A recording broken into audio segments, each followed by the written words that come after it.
الملائكة والكتاب والنبيين وآتى المال على حبه ذوي القربى واليتامى والمساكين وابن السبيل والسائلين وفي الرقاب وأقام الصلاة وآتى الزكاة والموفون بعهدهم إذا عاهدوا والصابرين في البأساء والضراء وحين البأس أولئك الذين صدقوا وأولئك هم المتقون.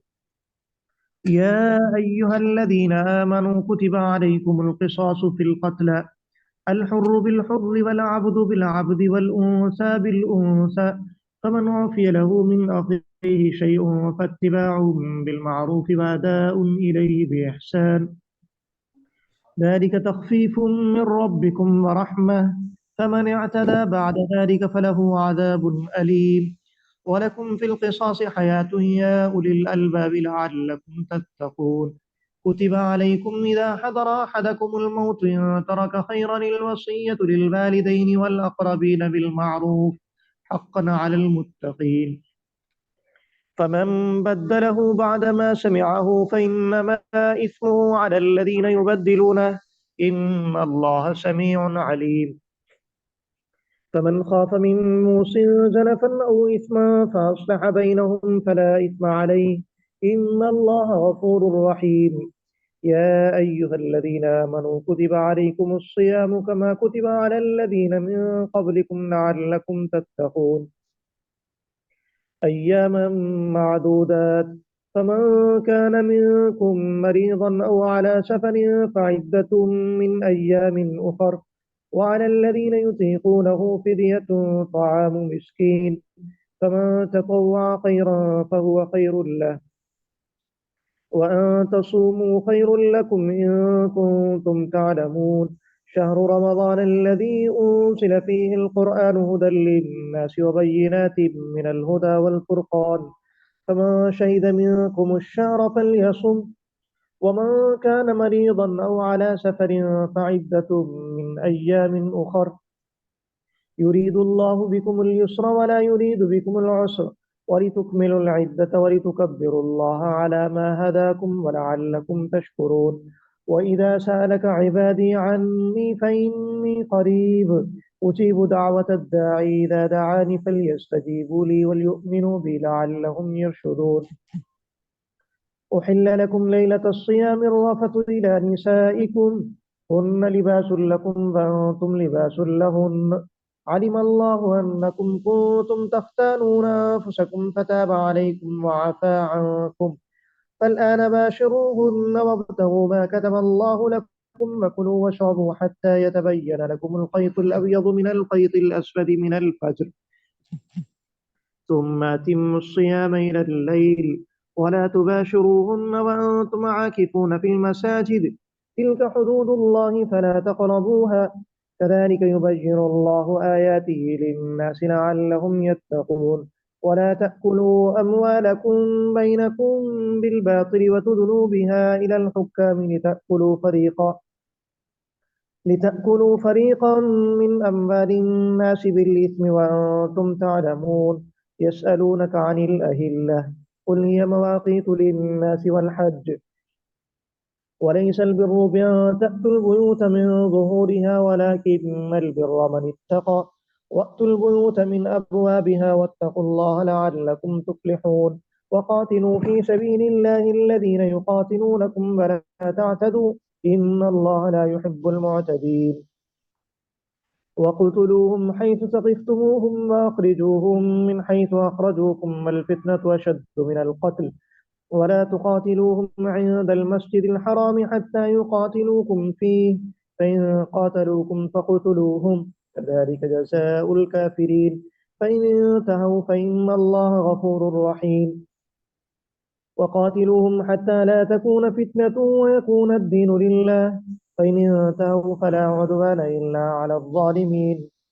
الشهر الحرام بالشهر الحرام والحرمات قصاص فمن اعتدى عليكم فاعتدوا عليه بمثل ما اعتدى عليكم واتقوا الله واعلموا أن الله مع المتقين.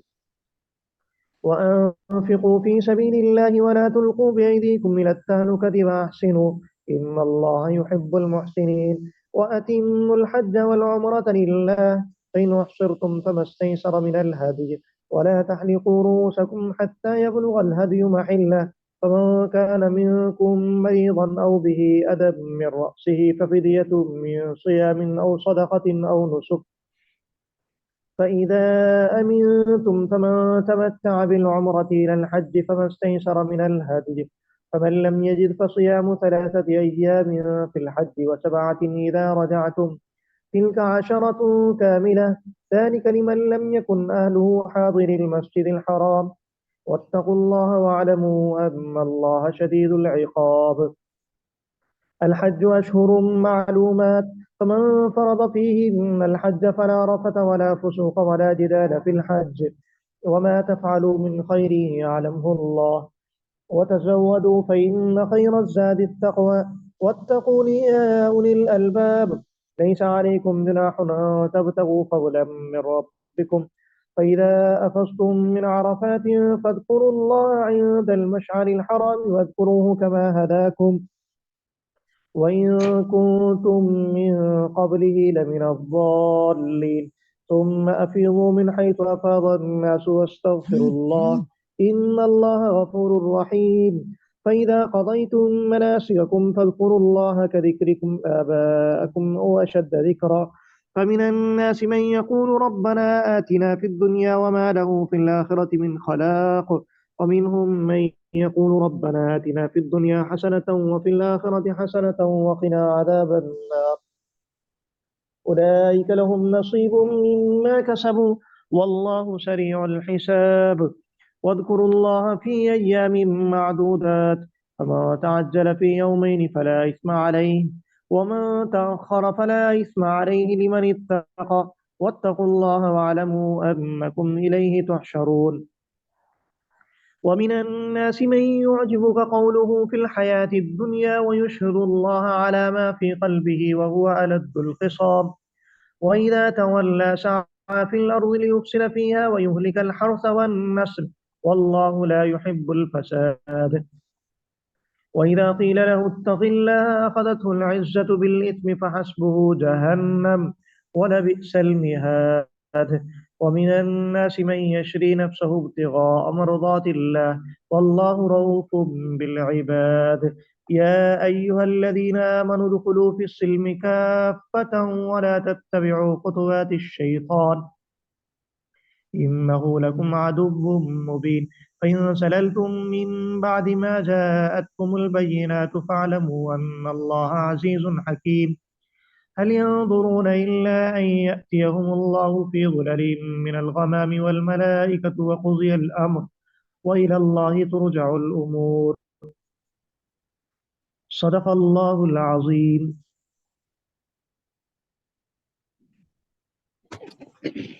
اعوذ باللہ من الشیطان الرجیم بسم اللہ الرحمن الرحیم ربی یسر ولا تعسر وتمم لنا بالخیر وبک نستعین یا فتاح یا علیم یا ربنا یا ربنا یا ربنا زدنا علما وعملا رب اغفر وارحم وانت خیر الراحمین رب اغفر وارحم وانت خیر الراحمین اللہم انت السلام ومنک السلام تبارک یا ذا الجلال والاکرام رب اشرح لي صدري ويسر لي امري واحلل عقدة من لساني ويفقهوا قولي يا ربنا يا ربنا يا ربنا زدنا علما وعملا رب اغفر وارحم وانت خیر الراحمین. الحمدللہ رب العالمین کہ اللہ رب العزت نے آج پھر ہمیں اپنی محفل میں لا بٹھایا، اپنی محفل سے جوڑ دیا. اللہ تبارک تعالیٰ نے آج پھر ہمیں اپنی محفل میں لا بٹھایا. میں نے آپ سے پہلے بھی عرض کی تھی کہ یہ سب پروگرام جو اللہ پاک کروا رہے ہیں، یہ میرا اس میں کوئی عمل دخل نہیں ہے. سب سے پہلی بات کہ اللہ کا کرم ہے، بہت زیادہ کرم ہے، بہت ہی زیادہ کرم ہے،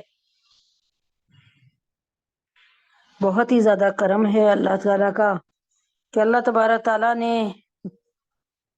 اللہ تعالیٰ کا بہت ہی زیادہ کرم ہے کہ اللہ تبارک تعالیٰ نے الحمدللہ رب العالمین جڑ کر بیٹھنے کی توفیق عطا فرمائی. اللہ تبارک تعالیٰ نے جڑ کر بیٹھنے کی توفیق عطا فرمائی. اور اللہ تبارک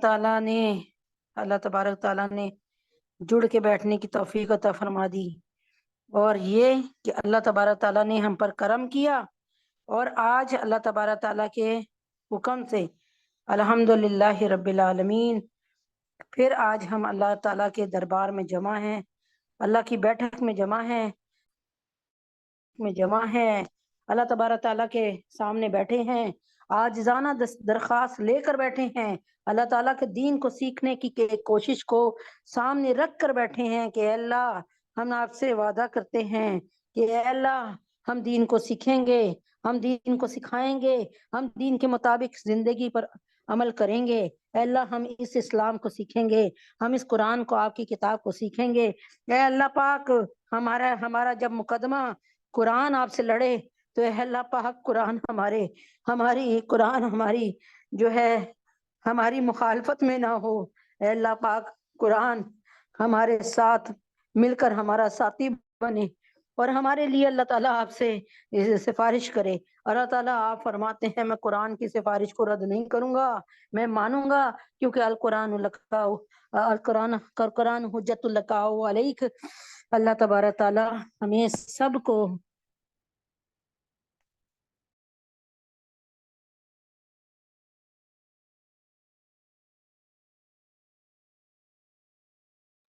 ایسا ہے کہ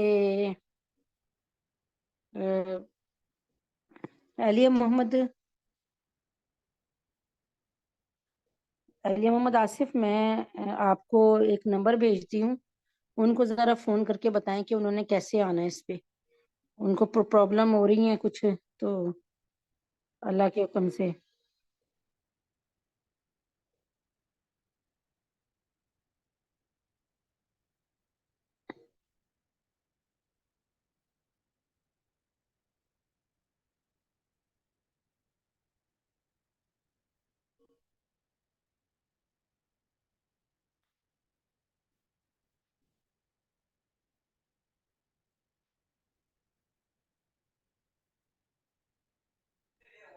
تو آپ ان کو فون کر کے آپ ہنا باجی آپ لے لیں ہمیرا آصف سے نمبر، اور ان کو فون کر کے بتا دیجئے کہ کیسے آنا ہے۔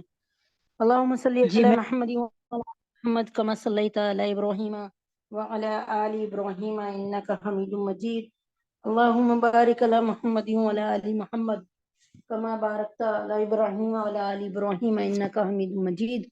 اے اللہ ہم نے یہ محفل آپ کے حوالے کی، اللہ تبارک تعالیٰ آپ نے اس کو بہترین انداز میں شروع کروانا ہے اور بہترین انداز میں ختم کروانا ہے، اللہ تبارک تعالیٰ اس کو قبول فرمانا ہے، اللہ پاک اس کو منظور فرمانا ہے، اللہ پاک اس محفل کو ہمارے لیے اللہ پاک دنیا اور آخرت اللہ پاک دنیا میں بھی آسانی پیدا کرنے والا، اور آخرت میں ہماری مغفرت کا ذریعہ بنا دیں۔ اللہ تبارک تعالیٰ کے حکم سے الحمدللہ رب العالمین 13 منٹ ہو چکے ہیں ہماری کلاس کو شروع ہوئے، قرآن کے مقدمے کے ساتھ جو ہے اس کا آغاز کرتی ہوں۔ قرآن کا مقدمہ قرآن، جو کہ اس کو سمجھنا پڑے گا کہ بھئی یہ قرآن کیوں نازل ہوا، کیسے نازل ہوا، کس پر نازل ہوا، کس نے نازل کیا، کیوں نازل کیا، اور اگر ہم اس قرآن کے مطابق اپنی زندگی گزاریں گے تو پھر انشاءاللہ ہمیں ملے گا کیا، اور ہمیں کن کن چیزوں سے بچنا ہے، اور کن کن چیزوں سے بچنا ہے، کن کن چیزوں کو لینا ہے اور کن کن چیزوں کو دینا ہے، اور کس طرح سے اپنے مالک خالق اور رازق کو، اپنے آقا کو ہم نے راضی کرنا ہے۔ یہ بہت ضروری عمل ہے کہ دیکھیں کہ نوکر گھر میں آ گیا، 20,000 پہ رکھا، اب نوکر سے آقا راضی ہے، یہ نوکر کو کیسے پتا چلے گا؟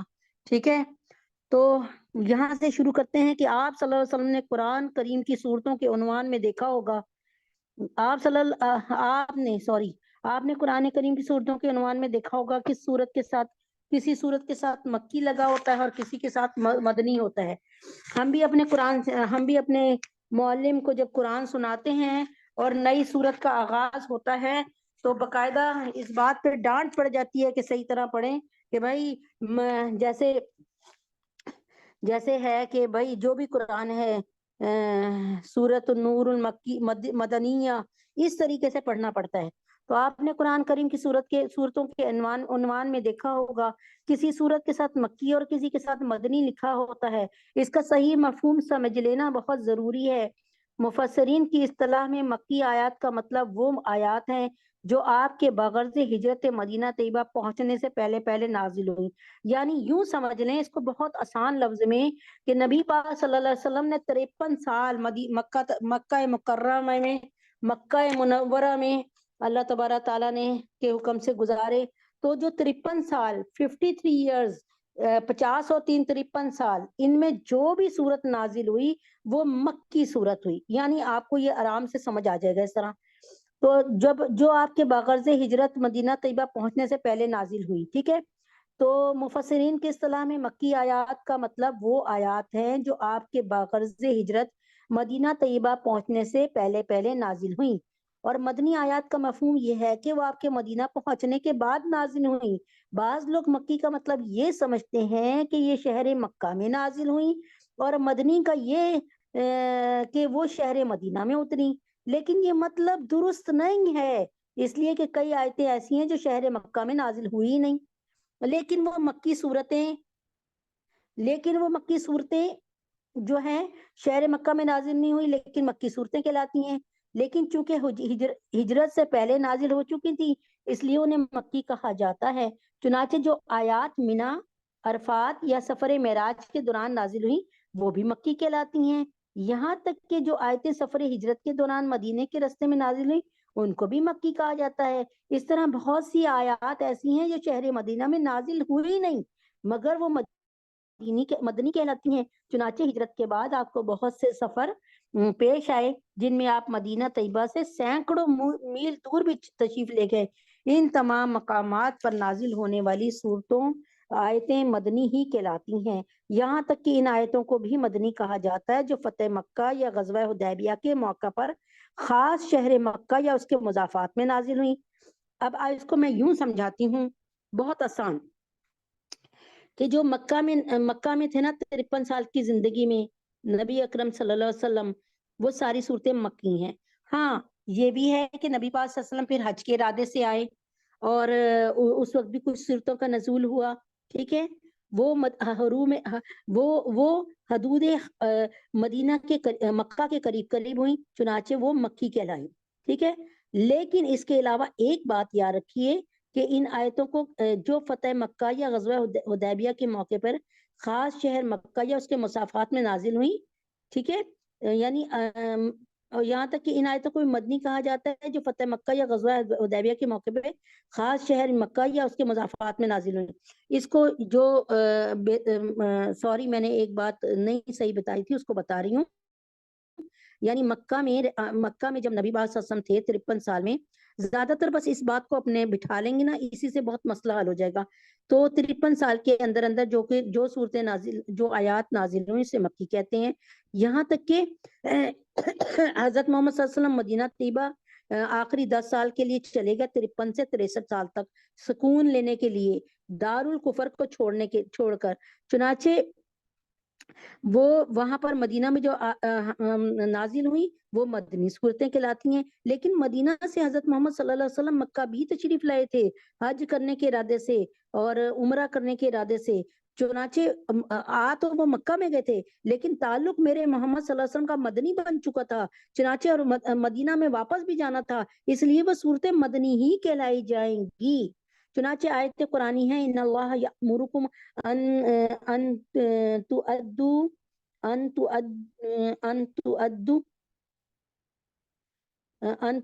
الامانات الى اہلیہا. یعنی اللہ تعالیٰ فرماتے ہیں کہ یہ مدنی ہے حالانکہ وہ مکہ مکرمہ میں نازل ہوئی کیونکہ نبی پاک صلی اللہ علیہ وسلم اب مدینہ کے ہو گئے تھے. مدینے سے اب وہ جتنی بھی جنگیں لڑنے آئے یا جتنے بھی کام کرنے آئے تو وہ مدینے سے ہی ان کی نسبت ہو گئی اور مدنی صورتیں رہیں. پھر بعض صورتیں تو ایسی ہیں کہ پوری کے پوری مکی یا پوری کی پوری مدنی ہے. مثلا سورہ مدثر پوری مکی صورت ہے، سورہ آل عمران پوری مدنی صورت ہے. لیکن بعض مرتبہ ایسا بھی ہوا کہ پوری صورت مکی ہے لیکن اس میں ایک یا چند آیات مدنی بھی آ گئی ہیں. ٹھیک ہے نا. یہ بات آپ جو میں نے پہلے گئی تھی نا وہ بات آ گئی. اور بعض مرتبہ اس کے برعکس بھی ہوا مثلا سورہ آراف مکی ہے لیکن اس میں وَاسْأَلْهُمْ عَنِ الْقَرْيَةِ الَّتِي كَانَتْ حَاضِرَةَ الْبَحْرِ سے لے کے وَإِذْ أَخَذَ رَبُّكَ مِن بَنِي آدم یہاں سے لے کے جو ہے یعنی آیت نمبر 7 سے 163 تک. اسی طرح سورہ حج مدنی ہے لیکن اس میں 4 آیتیں یعنی وما ارسلنا من قبلک من رسول ولا نبی الا اذا تمنا سے لے کر عذاب یوم عقیم تک مکی صورتیں ہیں. یعنی اللہ تعالیٰ کی شان ہے کہ مدنی صورتوں میں کچھ آیات مکی بھی ہیں. اس سے یہ واضح ہوتا ہے کہ کسی صورت کا مکی یا مدنی ہونا عموماً اس کی اکثر آیتوں کے اعتبار سے ہوتا ہے. زیادہ اگر آیتیں مکہ شریف میں نازل ہوئیں، مکہ میں رہتے ہوئے نازل ہوئیں، اس میں کچھ آیتیں ایسی ڈال دی جو مدنی بھی تھیں مدینہ میں رہتے ہوئے، تو زیادہ کی وجہ سے میجورٹی از دا اتھارٹی، یعنی زیادہ کی ہونے کی وجہ سے اللہ تبارک تعالیٰ کے حکم سے وہ مکی صورت ہی کہلائے گی. اسی طرح مدینہ میں رہتے ہوئے حضرت محمد صلی اللہ علیہ وسلم صلح حدیبیہ کے لیے بھی گئے. حضرت محمد صلی اللہ علیہ وسلم صلح حدیبیہ والا واقعہ یعنی عمرہ کرنے بھی گئے. پھر حضرت محمد صلی اللہ علیہ وسلم مدینے میں رہتے ہوئے فتح مکہ کے لیے بھی گئے. پھر نبی پاک صلی اللہ علیہ وسلم مدینے میں رہتے ہوئے حج اپنا ایک وہ جو واحد حج کیا تھا اس کو بھی حج کرنے گئے. تو لیکن کیونکہ مدینے سے بلانگ کرنے لگے تھے نا، وہ مدنی گئے تھے نا میرے نبی پاک صلی اللہ علیہ وسلم، اس لیے ان صورتوں کو مدنی کہا جائے گا. اس میں جب جو ہوئی ان کی نزول ہوا. اس سے یہ بھی واضح ہو جاتا ہے کسی صورت کا مکی یا مدنی ہونا عموماً اس کی اکثر آیتوں کے اعتبار سے ہوتا ہے. زیادہ آیتیں دیکھتے ہیں کہ کون سی ہیں، مدنی ہیں یا مکی ہیں. زیادہ آیتیں مکی ہوں تو مکی ہے اور زیادہ آیتیں مدنی ہیں تو مدنی ہے. تو اکثر ایسا ہوتا ہے کہ جس صورت کی ابتدائی آیات ہجرت سے پہلے نازل ہوئی اسے مکی قرار دیا، یہ بھی ایک بیس ہے. اگرچہ بعد میں اس کی بعد آیتیں ہجرت کے بعد بھی نازل ہوئی. واللہ عالم، اللہ پاک کے حکم سے خدا کی قسم اس کی ترتیب جو بنائی گئی ہے وہ بڑے بڑے ہمارے صحابہ نے بنائی. اس لیے صحابہ کے لیے حضرت محمد صلی اللہ علیہ وسلم کا ایک حکم ہے، اس کو سامنے لے آتی ہوں. اصابک النجوم بأیہم اقتدیتم اہتدیتم، میرے صحابی ستاروں کی مانند ہیں، جو کسی ایک کے پیچھے بھی چلے گا نا، جو کسی ایک کے پیچھے بھی چلے گا انشاءاللہ العزیز اللہ نے چاہا وہ کامیاب ہو جائے گا، ہدایت پا جائے گا. یعنی حضرت محمد صلی اللہ علیہ وسلم نے ایک وہ بتا دیا ہمیں، ایک نشانی بتا دی کہ جو میرے راستے پہ چلے گا وہ بھی کامیاب ہو جائے گا، جو اللہ کے راستے پہ چلے گا وہ بھی کامیاب ہو جائے گا، جو صحابہ کے راستے پہ چلے گا وہ بھی کامیاب ہو جائے گا. اچھا اگر ہم اس بات کو یوں کر لیں کہ مثال کے طور پہ ایک سمجھ لیں، ایک بات میں سمجھانے کو کہتی ہوں. آپ میں سے ایک بہن ہے اہلیہ آصف، ٹھیک ہے، وہ موٹر وے سے جا رہی ہیں گجرانوالا، مجھے نہیں پتا موٹر وے گجرانوالے پہ اترتی ہے کہ نہیں، ویسے سمجھانے کو، ٹھیک ہے. اچھا اس کے بعد آپ میں سے دوسری بہن ہے اہلیہ نوید، وہ بھی موٹر وے سے گجرانوالے جا رہی ہیں. اور تیسرا جو ہے یوں سمجھ لیں کہ یہ ہماری جو مولانا ہیں جنہوں نے قرات کی ہے وہ بھی موٹر وے سے گجرانوالے جا رہے ہیں. اب کہنے کا کیا مقصد ہے کہ ان سب کا راستہ ایک ہی ہے، کیا ان کی منزل ایک ہی ہے. یہ بات سمجھانے کے لیے آ رہی ہوں کہ ان کی منزل ایک ہے، ان کا راستہ جنت ہے. اسی لیے کیونکہ صحابہ کا راستہ نبی کا راستہ ہے، نبی کا راستہ اللہ کا راستہ ہے. یہ ہم پہلے پڑھتے تھے نا، A is equal to B, B is equal to C, then A is equal to C. الجبرے کا ایک فارمولا آپ کو اچھی طرح سمجھا جائے گا. تو کہنے کا مقصد یہ ہے کہ الحمدللہ رب العالمین، جب ہم کہتے ہیں نا کہ زید برابر ہے وقاص کے اور وقاص برابر ہے قاسم کے، تو اس کا مطلب ہوتا ہے جو زید ہے وہ جو زید ہے وہ بھی قاسم کے برابر ہوا. یوں سمجھا دیا آپ کو. اب اس میں کوئی خلجان نہیں رہا ہوگا، کوئی بات سمجھنے کے قابل نہیں رہی ہوگی. انشاءاللہ العزیز ان چکروں میں پڑھنے کے بجائے بس ہم نے سمجھنا ہے، سمجھنے اللہ تعالیٰ ہمیں حق بات کہنے کی، سمجھنے کی، حق بات پہ عمل کرنے کی توفیق عطا فرما دے. چنانچہ وہاں سے شروع کرتے ہیں کیونکہ نماز کا وقت قریب، اذان کا وقت قریب آنے والا ہے، تو کیوں نہ ہم تھوڑا سا اس کو اللہ کے حکم سے شروع کر لیں، پھر اس سے پہلے کہ اذان کی آواز ہمارے کانوں میں آئے تو شروعات ہو جائے. اچھا جی، کل اللہ پاک کے حکم سے ہم نے دوسرا پارا جو ہے سیقول وہ کہتے ہیں، سیقول کا مطلب ہے اب وہ کہتے ہیں، ٹھیک ہے نا. تو یہاں پر میں نے آپ کو بتایا تھا کہ پہلا ایک رکوع ختم ہوا، لیکن اس کو دہرا دیتی ہوں کیونکہ بہت وہ ہے۔ اور جن لوگوں کو کتاب دی گئی تھی یعنی یہود اور یہودی اور نصارہ، اور جن لوگوں کو کتاب دی گئی تھی اگر تم ان کے پاس ہر قسم کی نشانیاں لے آؤ تب بھی یہ تمہارے قبلے کی پیروی نہیں کریں گے۔ یعنی انہوں نے نبی پاک صلی اللہ علیہ وسلم کو پہچان لیا ہے، نبی پاک صلی اللہ علیہ وسلم کی علامات ساری کے ساری پوری ہو کے دیکھ لی۔ انہوں نے یہ بھی کہا تھا کہ نبی وہ جو آخری نبی ہے جس کا ذکر ہماری کتابوں میں نکلا ہے وہ آ جائے گا تو ہم اس کی پیروی کریں گے۔ لیکن اب کیا ہوا، نبی پاک صلی اللہ علیہ وسلم سے سب سے زیادہ بغض رکھا انہوں نے، اور آج بھی اسی کی وجہ سے مسلمانوں سے بغض رکھا جا رہا ہے۔ آؤ تب بھی یہ تمہارے قبلے کی پیروی نہیں کریں گے، اور نہ تم ان کے قبلے پر عمل کرنے والے ہو، نہ یہ ایک دوسرے کے قبلے پر عمل کرنے والے ہیں۔ انشاءاللہ قیامت کی صبح تک ہم بیت المقدس کی طرف منہ کر کے نماز نہیں پڑھیں گے، بیت الحم کی طرف منہ کر کے نماز نہیں پڑھیں گے۔ اور ان میں سے اللہ تعالیٰ جن کو ہدایت دے دے وہ ظاہرہ سنا ہے کہ بہت تعداد میں، ابھی سنا ہے کہ یہ اذانیں ہو گئیں تو اذان کا جواب دیتے ہیں، اس کے بعد نماز پڑھتے ہیں 10 منٹ میں، پھر انشاءاللہ تعالیٰ اللہ نے چاہا تو آگے کنٹینیو کرتے ہیں اس کو۔ اللہ اکبر، اللہ اکبر، اللہ اکبر، اللہ اکبر، اللہ اکبر، اشہد ان لا الہ الا اللہ، اشہد ان لا الہ الا اللہ۔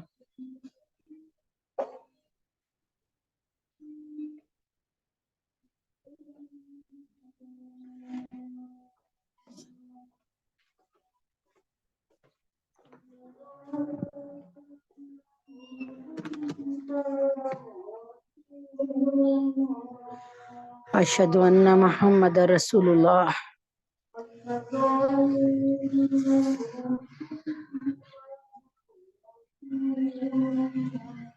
اشہد ان محمد رسول اللہ۔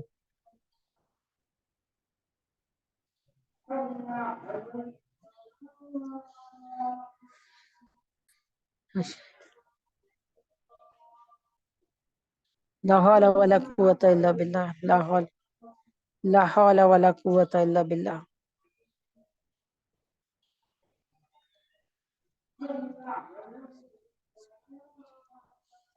لا حول ولا قوة الا باللہ۔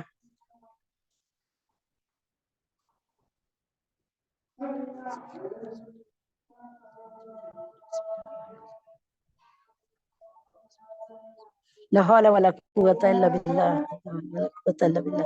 اللہ اکبر، اللہ اکبر۔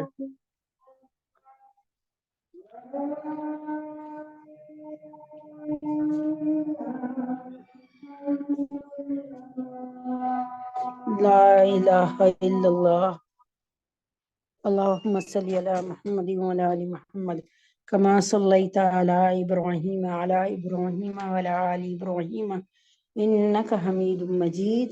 اللہم بارک علی محمد وعلی آل محمد کما بارکت علی ابراہیم وعلی آل ابراہیم انک حمید مجید۔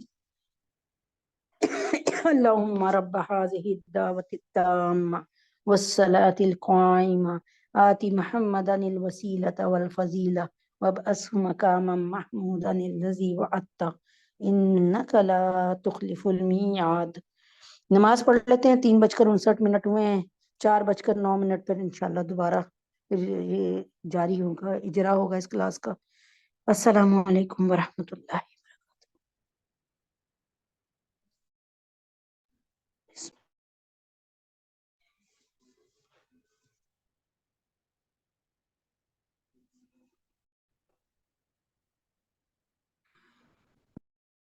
اللہ من الشیطان الرجیم، بسم اللہ الرحمن الرحیم۔ ربی یسر ولا تعسر، ربی یسر ولا تعسر، ربنا ربی یسر ولا تعسر وتمم لنا بالخیر وبک نستعین یا فتاح یا علیم۔ بسم اللہ الرحمن الرحیم۔ جہاں سے سلسلے کو توڑا تھا، بسم اللہ الرحمن الرحیم، اللہ کے مبارک نام سے، بابرکت نام سے، اسی طرح سے اللہ پاک کے حکم سے اس سلسلے کو جوڑتے ہیں۔ اور بسم اللہ الرحمن الرحیم۔ اچھا، یہاں پر جو ہے دوسرا پارہ شروع ہو گیا ہے، الحمدللہ رب العالمین، اور دوسرے پارے کا جو ہے پہلا رکوع اللہ پاک نے ختم تکمیل تک پہنچوا دیا تھا۔ اب آتا ہے بسم اللہ الرحمن الرحیم. اچھا جی، اب اللہ تبارک تعالیٰ فرما رہے ہیں کہ جن لوگوں کو ہم نے کتاب دی وہ اس کو اتنی اچھی طرح پہچانتے ہیں جیسے اپنے بیٹے کو پہچانتے ہیں. یہ یعنی اللہ تعالیٰ یہ بات پتہ ہے کیا کر رہے ہیں؟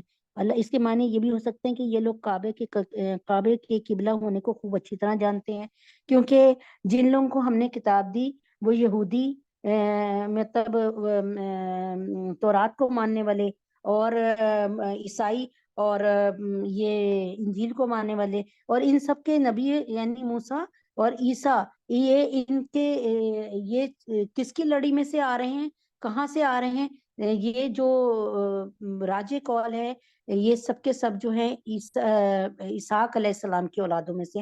اور اسحاق علیہ السلام کو کس کی اولادوں میں سے؟ اسحاق علیہ السلام ابراہیم علیہ السلام کی اولاد میں سے ہے، اور ابراہیم علیہ السلام کی ایک اولاد جو کہ اماں ہاجرہ سے ہوئی وہ تھے حضرت اسماعیل علیہ السلام. یعنی باپ ان کا ایک ہی تھا. اگر آپ غور سے دیکھیں تو نبی اکرم صلی اللہ علیہ وسلم اور باقی تمام انبیاء جو کہ حضرت ابراہیم علیہ السلام سے پیدا ہوئے وہ آپس میں کون ہیں؟ اللاتی بھائی ہیں، اللاتی بھائی ہیں، یعنی جن کا باپ ایک ہو اور ماں الگ الگ ہو، اس کو اللاتی بھائی کہتے ہیں، اللاتی بہن بھائی کہتے ہیں.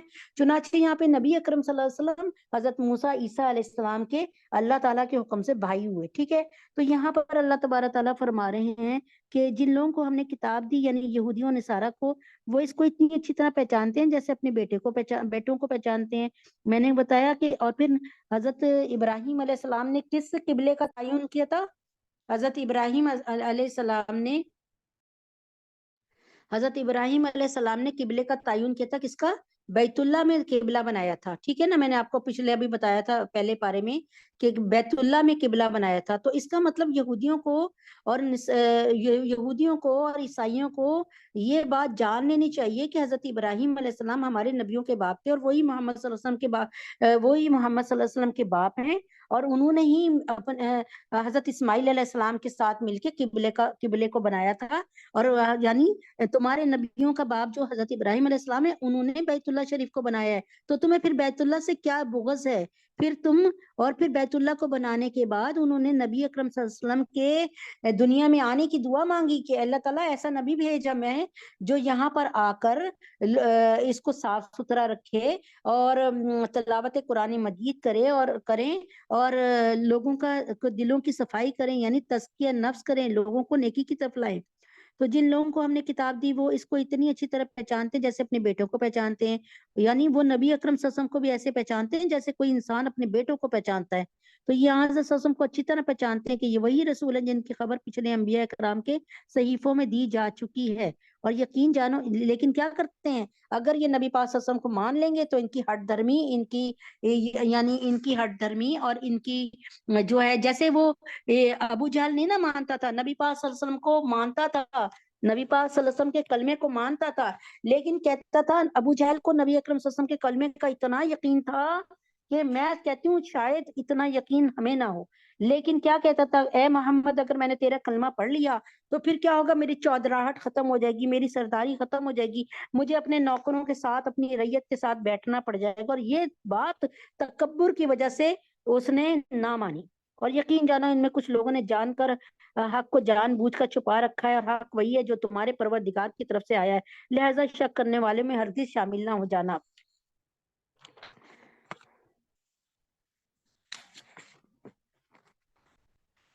یہاں اللہ تعالیٰ یہ پہلا رکوع ختم ہو کے دوسرا رکوع شروع ہوا.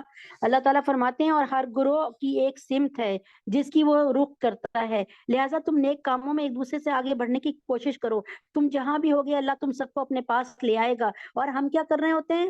نعوذ باللہ میں نے دیکھا کہ لوگ دیوالی منا رہے ہوتے ہیں اور برتھ ڈے منا رہے ہیں، ہالووین ڈے منا رہے ہیں، اور ویلنٹائن ڈے منا رہے ہیں، نیو ایئر منا رہے ہیں، کرسمس ڈے منا رہے ہیں، جبکہ اللہ تبارک تعالیٰ ان سب چیزوں کی کیسے نفی کر رہے ہیں؟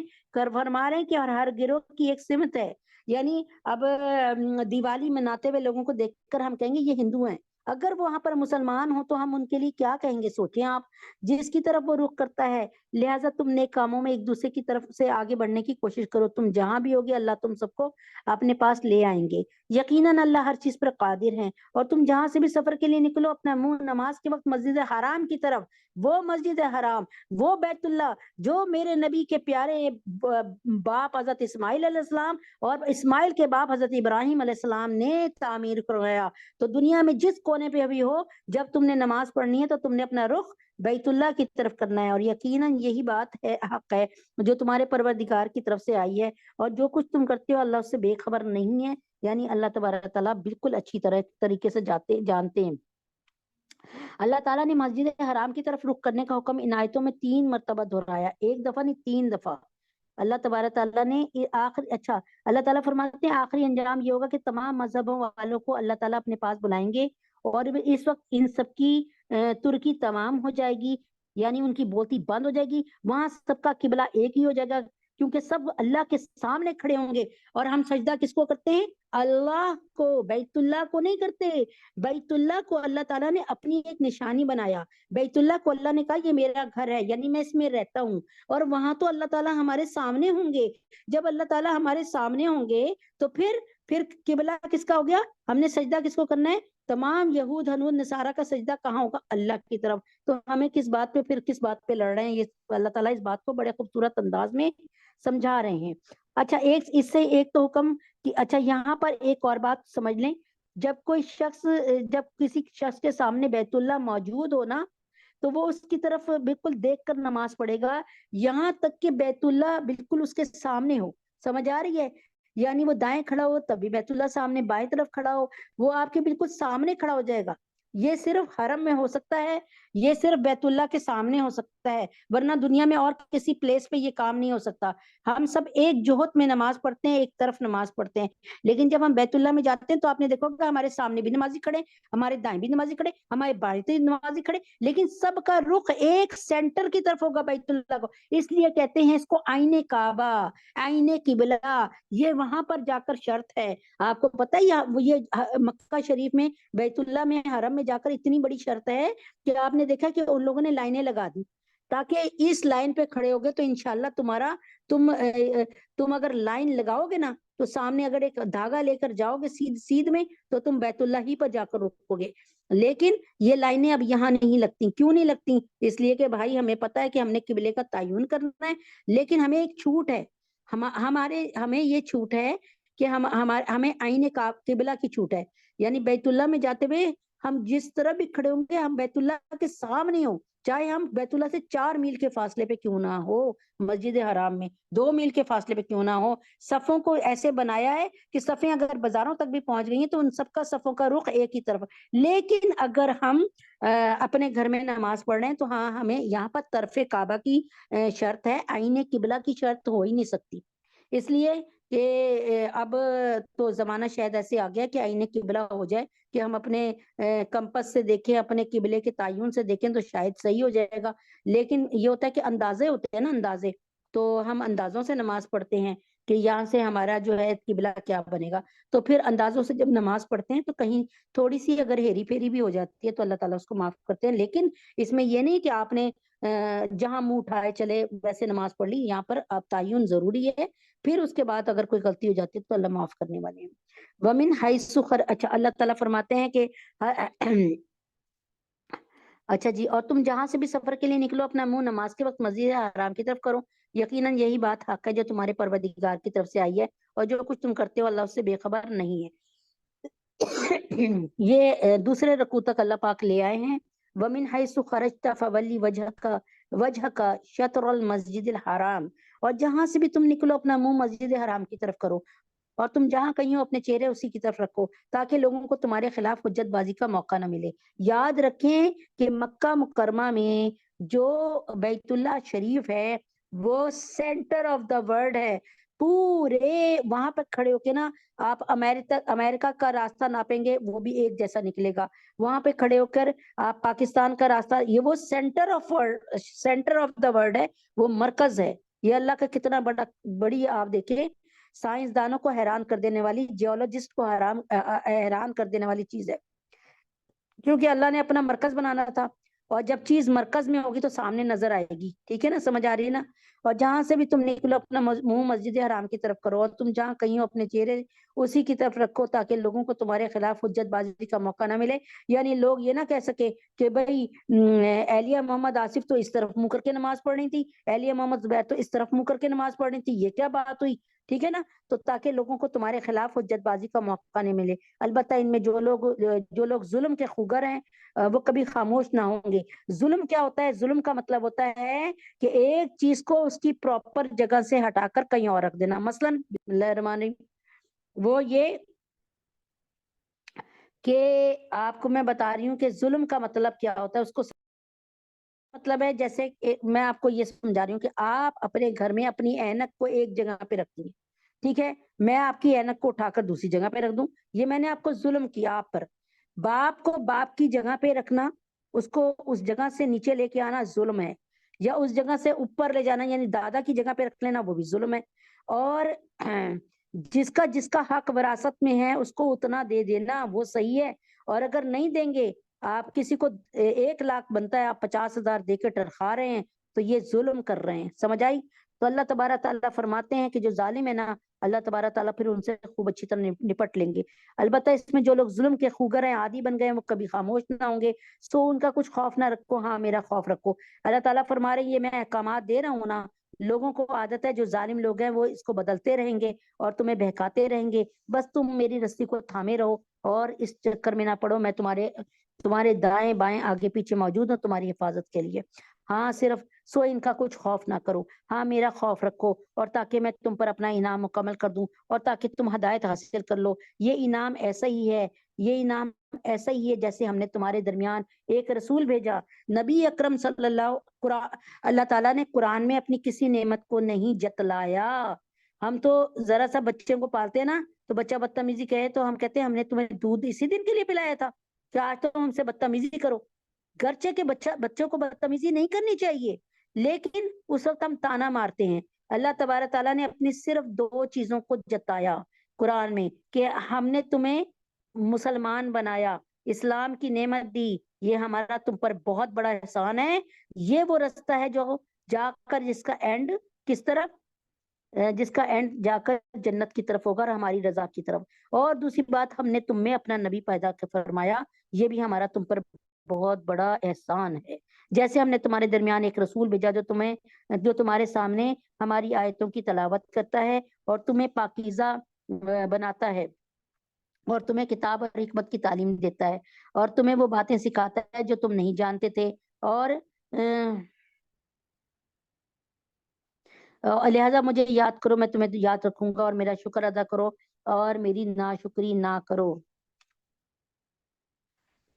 اللہ کے نبی اکرم صلی اللہ علیہ وسلم کی مثال یوں دی گئی ہے کہ انہوں نے نہ صرف قرآن کے حکموں کو جانا بلکہ اس پر بالکل عمل پیرا ہو کے دکھایا.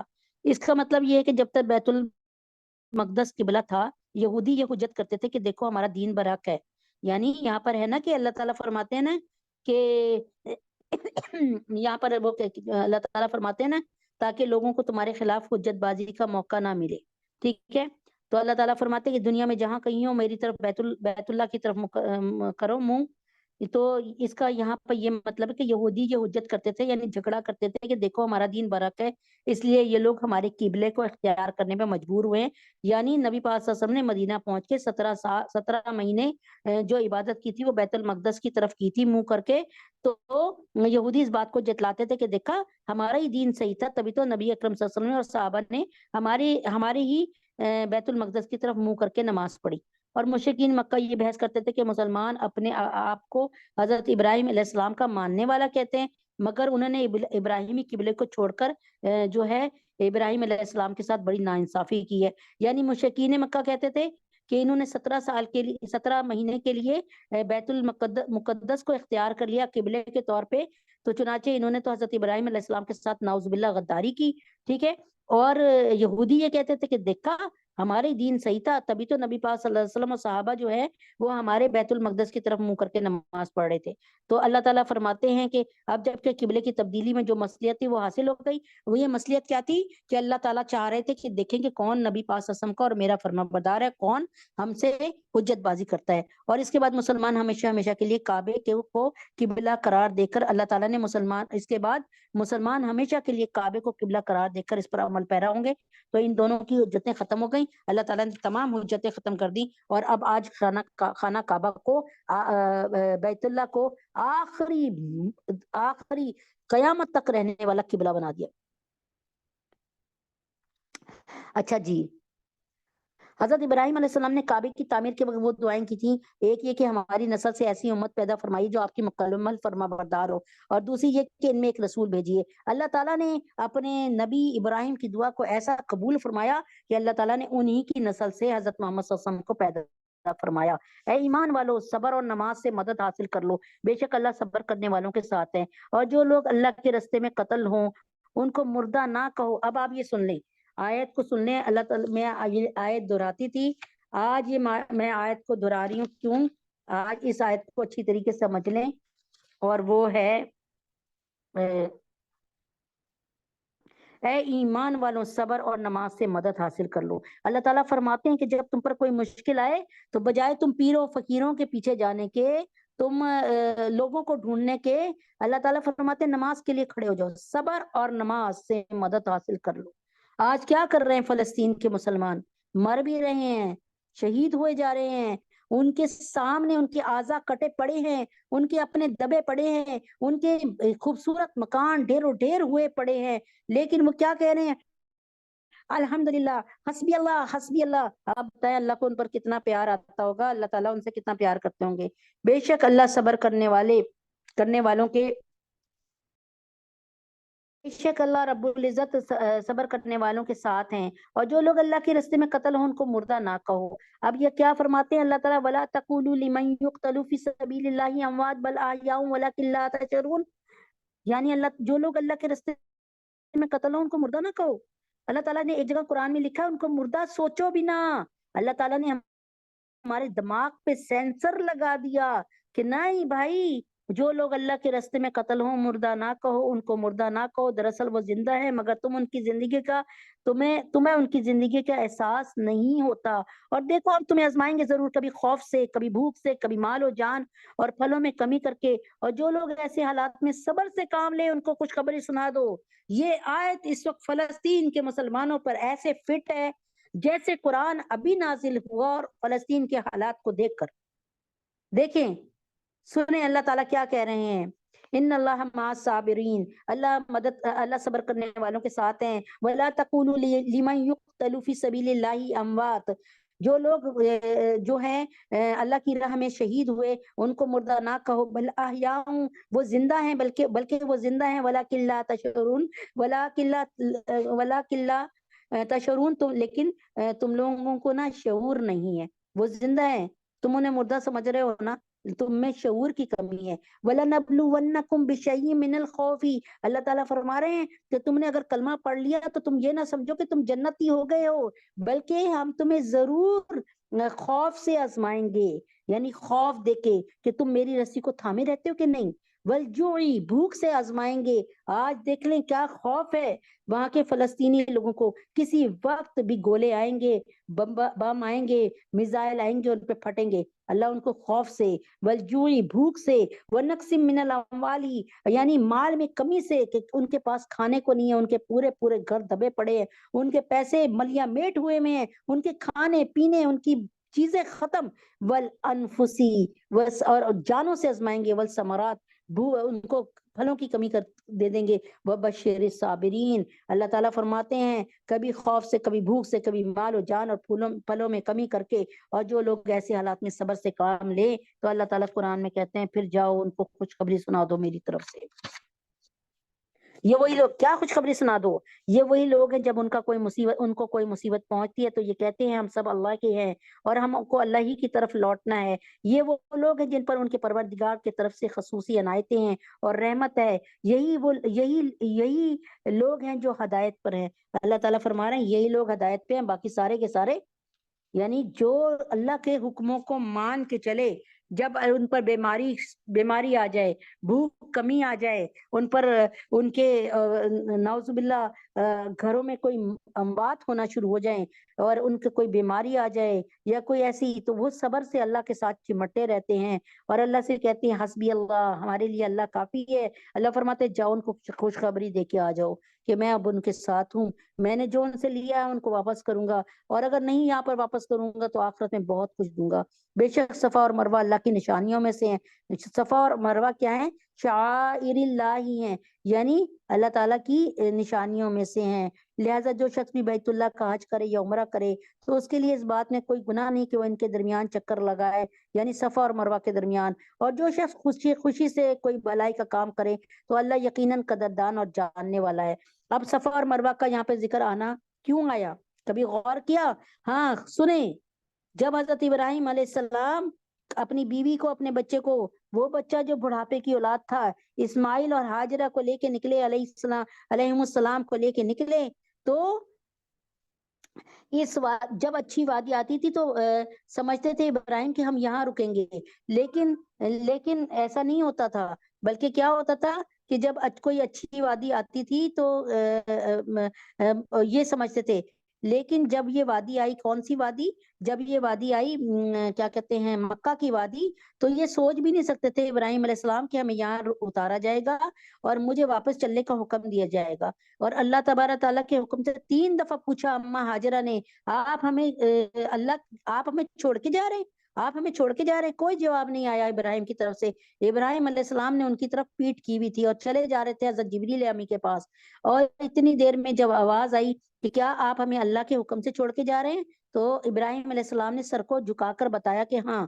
تو حضرت ہاجرہ، اماں ہاجرہ کہتی ہیں اللہ ہمیں ضائع نہیں کریں گے، نہ پانی ہے، نہ کھانے کو ہے، لکو تک سہارا ہے، دور دور تک پہاڑی پہاڑ ہے، نہ کوئی آدم نہ آدم کی ذات، اور اس پر کیا کہہ رہی ہیں اللہ ہمیں ضائع نہیں کرے گا۔ اور پھر انہوں نے کیا کیا، جب دیکھا پیاس لگ رہی ہے تو سامنے نکلی دیکھنے کے لیے پانی کا کوئی کنواں، کوئی چیز مل جائے، کوئی تالاب مل جائے، کوئی کچھ مل جائے۔ جب اپنے بیٹے کی یاد آئی تو کوہ صفا پہ چڑھ گئی اور وہاں سے دیکھا کہ میرا بچہ ہل رہا ہے، جل رہا ہے، ٹھیک ہے، زندہ ہے، ٹھیک ہے۔ دوبارہ پھر دوسری طرف نکل گئی پانی کی تلاش میں، پھر خیال آیا کہ میرا بیٹا پتہ نہیں کیا حال ہے، یہاں پہ کوئی بلا نہ کھا گئی ہو، کوئی اژدہا نہ کھا گیا ہو، کوئی جانور نہ، تو پھر جلدی سے مروہ پہ چڑھی اور دیکھا پھر بچہ ہل رہا ہے۔ تو اس طرح 7 دفعہ صفا مروہ، صفا مروہ، صفا مروہ، صفا مروہ، پھر مروہ، یعنی چڑھ ہونے کے بعد واپس آئیں تو اللہ تبارک تعالیٰ نے اسماعیل کی ایڑیوں سے، اسماعیل علیہ السلام کی ایڑیوں سے آب زمزم کو جاری کر دیا۔ یعنی آپ بڑی خوش ہوئی، آپ نے جلدی سے پانی پیا، لیکن جب دیکھا پانی نکلتا چلا آ رہا ہے تو پتھروں کی ڈھیری بنائی اس پانی کے چشمے کے گرد، اور پھر کہا زم، جب پانی اور نکلنے لگا تو کہا زم زم ٹھہر جا۔ تو آج اللہ تعالیٰ نے حضرت اماں ہاجرہ کا عمل ایسے پسند کیا کہ نہ صرف اماں ہاجرہ کے بعد آنے والے بلکہ خود محمد مصطفیٰ احمد مجتبیٰ صلی اللہ علیہ وسلم، ان کے تمام صحابہ، ان کے تابعین، ان کے تبع تابعین اور قیامت تک آنے والے مسلمان صفا اور مروہ کی صحیح کرتے رہیں گے، اماں ہاجرہ کے عمل کو زندہ کرتے رہیں گے۔ اللہ تعالیٰ ان اللہ شاکر علیم، بڑا قدردان ہے آپ کی نیکیوں کا اور بڑا آپ کے دلوں کو جانتا بھی ہے۔ اور جو شخص خوشی سے کوئی بھلائی کا کام کرے تو اللہ یقیناً قدردان اور جاننے والا ہے کہ ان اللہ شاکر علیم۔ بے شک وہ لوگ جو ہماری نازل کی ہوئی روشن دلیلوں اور ہدایتوں کو چھپاتے ہیں، باوجود یہ کہ ہم انہیں کتاب میں کھول کھول کے لوگوں کے لیے بیان کر چکے ہیں، تو ایسے لوگوں پر اللہ بھی لعنت بھیجتا ہے اور دوسرے لعنت کرنے والے بھی لعنت بھیجتے ہیں۔ ہاں وہ لوگ جنہوں نے توبہ کر لی اور اپنی اصلاح کر لی اور چھپائی ہوئی باتوں کو کھول کھول کر بیان کر دیا، یعنی تورات میں یہ بتا دیا کہ ہمارے نبی محمد صلی اللہ علیہ وسلم کی کیا نشانیاں ہیں، زبور زبور میں بتا دیا کہ ہمارے نبی پاک صلی اللہ علیہ وسلم کی نشانیاں کیا ہیں، انہوں نے بتا دیا ہمیں انجیل میں کہ ہمارے نبی پاک صلی اللہ علیہ وسلم کے اوصاف کیا لکھے ہوئے ہیں، تو کھول کھول کر بیان کر دیا. تو میں ایسے لوگوں کی توبہ قبول کر لیتا ہوں، اور میں توبہ قبول کرنے کا خوگر ہوں، یعنی میں عادی ہوں. اللہ تعالیٰ فرماتے ہیں کہ میں تو توبہ قبول کرنے کا عادی ہوں. فَأُولَٰئِکَ أَتُوبُ إِلَيْهِمْ وَأَنَا التَّوَّابُ الرَّحِيمُ، یعنی مجھے عادت ہے کہ میں توبہ قبول کروں. صفا اور مروہ مکہ مکرمہ میں دو پہاڑیاں ہیں. جب حضرت ابراہیم علیہ السلام اپنی اہلیہ حضرت ہاجرہ کو اپنے دودھ پیتے صاحبزادے اسماعیل علیہ السلام کے ساتھ چھوڑ کر گئے تو اما ہاجرہ پانی کی تلاش میں ان پہاڑوں کے درمیان دوڑی تھی. حج اور عمرے میں اللہ تعالیٰ نے ان کے درمیان صحیح کرنا واجب کر دیا، واجب کر دیا، واجب کر دیا. اگرچہ حج میں بھی اور عمرے میں بھی اگرچہ صحیح واجب ہے، مگر یہاں کوئی گناہ نہیں کہ الفاظ اس لیے استعمال کیے گئے کہ زمانے جاہلیت میں یہاں دو بت رکھ دیے گئے تھے. کیا ہوا تھا؟ زمانے جاہلیت میں یہاں پہ دو بت رکھ دیے گئے تھے، جو اگرچہ بعد میں ہٹا لیے گئے، مگر بعض صحابہ کو یہ شک ہوا کہ شاید ان پہاڑیوں کے درمیان دوڑنا جاہلیت کی نشانی ہونے کی وجہ سے گناہ ہو. تو آیت نے یہ شک دور کر دیا کہ جنہوں نے چھوڑ دیا تھا انہوں نے بھی یہ سوچا تھا ہم شرک نہ کریں، تو بھائی اب میں نے معاف کر دیا، لیکن اب اس کے درمیان نہ چلو، یعنی صفا مروہ کی سعی کرو. بے شک وہ لوگ جنہوں نے کفر اختیار کیا اور کافر ہونے کی حالت ہی میں مرے، ان پر اللہ کی اور فرشتوں کی اور سارے انسانوں کی لعنت ہے. وہ ہمیشہ اسی پھٹکار میں رہیں گے، نہ ان پر سے عذاب کو ہلکا کیا جائے گا، نہ ان کو مہلت دی جائے گی. تمہارا خدا ایک ہی خدا ہے، اس کے سوا کوئی خدا نہیں، جو سب پر مہربان ہے، بہت مہربان ہے. بے شک آسمانوں اور زمینوں کی تخلیق میں، رات دن کے لگاتار آنے جانے میں، ان کشتیوں میں جو لوگوں کے فائدے کا سامان لے کر سمندر میں تیرتی ہیں، اس پانی میں جو اللہ نے آسمان سے اتارا، اس کے یعنی بارش، اور اس کے ذریعے زمین کو اس کے مردہ ہو جانے کے بعد زندگی بخشی، اور اس میں ہر قسم کے جانور پھیلا دیے، اور ہواؤں کی گردش میں اور ان بادلوں میں. ہواؤں کی گردش کیا؟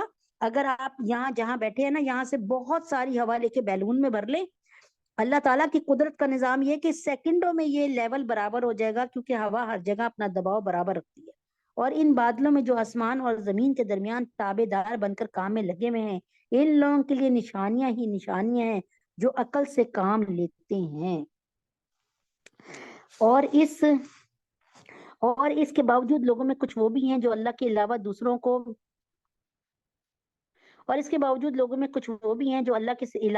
کو اس کی خدائی میں اس طرح شریک قرار دیتے ہیں کہ ان سے ایسی محبت رکھتے ہیں جیسے اللہ کی محبت رکھنی چاہیے. یعنی لات و عزا منات، یعنی بال اور حبل کی محبت، یہ اپنے 360 بتوں سے ایسی محبت کرتے تھے جو محبت اللہ سے کرنی چاہیے. اور جو لوگ ایمان لا چکے ہیں وہ اللہ ہی سے سب سے زیادہ محبت رکھتے ہیں. اور یعنی وہ 360 بتوں سے محبت نہیں کرتے، وہ خالص اپنی محبت اپنے رب سے کرتے ہیں. اور کاش کہ یہ ظالم دنیا میں کوئی تکلیف دیکھتے ہیں، اور کاش کہ یہ ظالم جب دنیا میں کوئی تکلیف دیکھتے ہیں اسی وقت یہ سمجھ لیا کریں کہ تمام تر طاقت اللہ ہی کو حاصل ہے. یعنی اور یہ کہ اللہ کا عذاب آخرت میں اس وقت بڑا سخت ہوگا. یعنی اللہ تعالیٰ فرماتے ہیں کہ دنیا میں جب کوئی عذاب دیکھتے ہیں تو کاش یہ بات مان جائے کہ یہ اللہ کی طرف سے آیا ہے. ہمارے بت تو اپنی ناک پر مکھی بیٹھی ہوئی نہیں اڑا سکتے. مشرکین عرب بھی یہ مانتے تھے کہ یہ ساری کائنات اللہ تعالیٰ کی پیدا کی ہوئی ہے، لیکن ساتھ ہی وہ یہ عقیدہ رکھتے تھے کہ ان تمام کاموں میں ہمارے کئی دیوتا جو ہے نا وہ اللہ کی مدد کرتے ہیں. جب وہ پیشوا جن کے پیچھے یہ لوگ چلتے رہے ہیں اپنے پیروکاروں سے مکمل بے تعلقی کا اعلان کریں گے. اللہ تعالیٰ فرما رہے ہیں یہاں جو تم لوگ کر رہے ہو نا، پیروں فقیروں کے پیچھے پڑے ہوئے ہو، یہاں جو بت پرستی کے پیچھے پڑے ہوئے ہو، یا یہاں جو کسی عمل ہے نا، جیسے ہم کہتے ہیں جی کیا کہتے ہیں، کنڈے کرو اس سے پورے سال جو ہے وہ رزق میں برکت ہوگی. تو اللہ تعالیٰ فرماتے ہیں کہ یہ جب تمہیں میں نے نہیں بتایا اور نبی اکرم صلی اللہ علیہ وسلم نے نہیں بتایا، تم اپنی طرف سے کر رہے ہو نا، اپنی خواہشات کے تابع دار ہونا. جب وہ پیشوا جن کے پیچھے یہ لوگ چلتے رہے اپنے پیر، تو اللہ تعالیٰ فرماتے کہ جب یہ بت یا یہ جو تم نے پیر فقیر بنائے ہیں نا، جب یہ تمہارے سامنے آئیں گے نا تو وہ کیا کریں گے، وہ تمہیں دیکھنا بھی پسند نہیں کریں گے.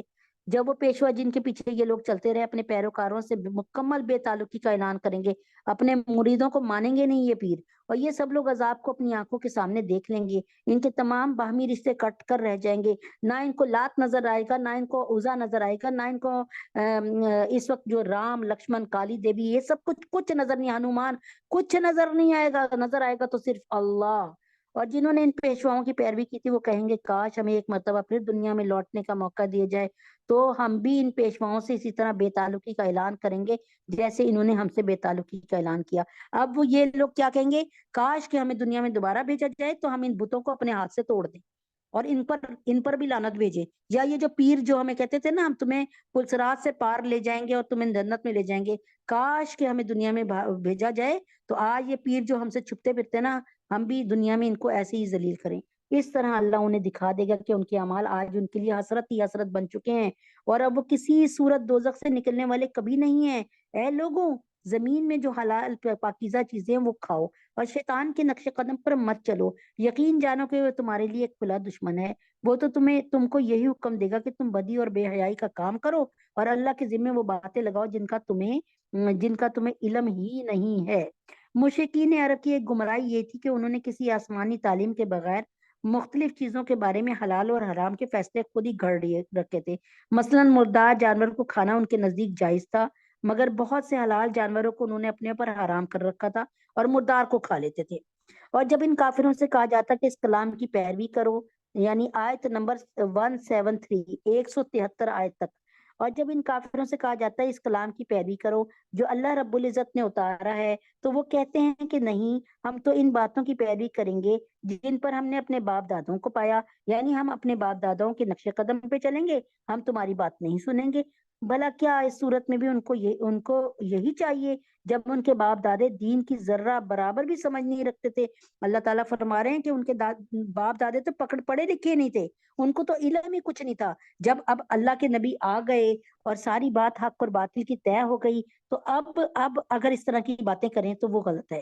یعنی اللہ تعالیٰ کے معجزات دیکھنے کے بعد، نبی پاک صلی اللہ علیہ وسلم کا نورانی چہرہ دیکھنے کے بعد، نبی پاک صلی اللہ علیہ وسلم کی زندہ شریعت کو دیکھنے کے بعد اب وہ یہ کہیں نہیں جی ہم پرانے اپنے آباء و اجداد کی پیروی کریں گے، تو اللہ تعالیٰ فرماتے ہیں کہ اب یہ ان کے لیے جائز نہیں۔ انہوں نے کوئی آسمانی ہدایت بھی حاصل نہیں کی، یعنی ان کو کوئی اللہ تعالیٰ کی طرف سے ہدایت نہیں ملی تھی ان کے باپ دادوں کو۔ اور جن لوگوں نے کفر کو اپنا لیا ان کو حق کی دعوت دینے کی مثال کچھ ایسی ہے جیسے کوئی شخص ان جانوروں کو زور زور سے بلائے جو ہانک پکار کے سوا کچھ نہیں سنتے، یہ بہرے گونگے اندھے ہیں لہذا کچھ نہیں سمجھتے۔ اللہ تعالیٰ فرماتے ہیں انہوں نے اتنا اپنے معبودوں کو اپنے دلوں میں بسا لیا ہے، اپنے باپ دادا کے رستے کو یہ صحیح سمجھتے ہیں، ان کو بلانا ایسے ہی ہے کہ جیسے بعض جانور ہوتے ہیں نا، ہم انہیں لاکھ آوازیں دیں لیکن وہ نہیں سمجھ چلتے، جب تک ان کو ڈنڈا نہ پڑے تو تب تک وہ آگے سے نہیں ہٹتے، وہ بولتے رہو۔ آپ نے دیکھا ہوگا کبھی بھینس گائیں چل رہی ہوں آپ کے سامنے، آپ لاکھ ان کو ہارن دیں وہ نہیں ہٹتی، وہ چلتی رہتی ہیں یہاں تک کہ ہمیں انتظار کرنا پڑتا ہے۔ تو اللہ تعالیٰ فرماتے ہیں ان کی مثال ایسی ہے۔ اے ایمان والو، جو پاکیزہ چیزیں ہم نے تمہیں رزق کے طور پہ عطا کی ہیں ان میں سے جو چاہو کھاؤ، اللہ کا شکر ادا کرو، اگر واقعی تم صرف اسی کی بندگی کرتے ہو۔ اس نے تمہارے لیے بس مردار جانور، اللہ نے کیا کیا چیزیں حرام کیا ہے اس کو سمجھ لیں تاکہ آپ کو ایک ایسا کلیہ اور قانون سمجھ آ جائے۔ اس نے تمہارے لیے بس مردار جانور، مرے ہوئے جانور کو، اگر آپ کے پاس آپ کا بکرا ہے اور بکرا کھانا حلال ہے لیکن بکرا کیا ہوا، بکرے کے سر پہ کوئی پتھر لگا اور ابھی اس میں جان ہے تو آپ اس کو ذبح کر لیں، اگر ذبح کر لیں گے تو آپ آرام سے کھائیں، وہ آپ کے لیے حلال ہے، لیکن اتنی دیر میں آپ کو پتا چلا کہ وہ جانور مر گیا، اس کو چوٹ لگی اور اسے مر گیا، تو اب وہ آپ کے لیے حلال نہیں ہے، آپ اس کو جو ہے پھینک دیجئے۔ تو اب سب سے پہلے مردار جانور، دوسرے نمبر پہ خون۔ اب آپ کو ایک بات بتاؤں، کیا ایک ایسی بات جو شاید آپ کو نہ پتا ہو، اللہ تبارک تعالیٰ نے یہ فرمایا ہے کہ تم لوگ بکرے کو ذبح کرو تو پہلے تکبیر پڑھ لو، بکرے کو، گائے کو، اونٹ کو تو تکبیر کر لو، یا مرغی کو کاٹنے لگو یا خرگوش کو تو پہلے تکبیر پڑھ لو، اور تکبیر پڑھنے کے بعد ایک تہائی کاٹ کر ایک تہائی حصہ چھوڑ دو۔ جب ایک تہائی بکرا یا کچھ ہم چھوڑ دیتے ہیں نا کاٹ کے تو وہ جب تڑپتا ہے تو اس کا گندا خون، فاسد خون، کیمیکل والا خون نکل کر باہر ہو جاتا ہے اور وہ ہمارے جسم میں، ہماری بوٹی جو ہم بوٹی کھاتے ہیں اس میں رچ بس نہیں جاتا، اس لیے جھٹکے کا گوشت حرام ہے۔ اور اس طرح گوشت کو اس طرح ذبح کرنے کو اللہ تعالیٰ نے، کیونکہ وہ اللہ تعالیٰ نے یہاں پہ خون کو حرام کر دیا، اور جب ہم جھٹکے کے گوشت کو کھائیں گے تو خون ادھر ہی ان کی بوٹیوں میں جذب ہو جاتا ہے اور وہ پھر خون ہماری خوراک بنتا ہے. تو اللہ تعالیٰ نے خون کو بھی ہمارے لیے حرام کیا, سور کو بھی حرام کیا ہے, نیز وہ جانور جس پر اللہ کے سوا کسی اور کا نام پڑا گیا.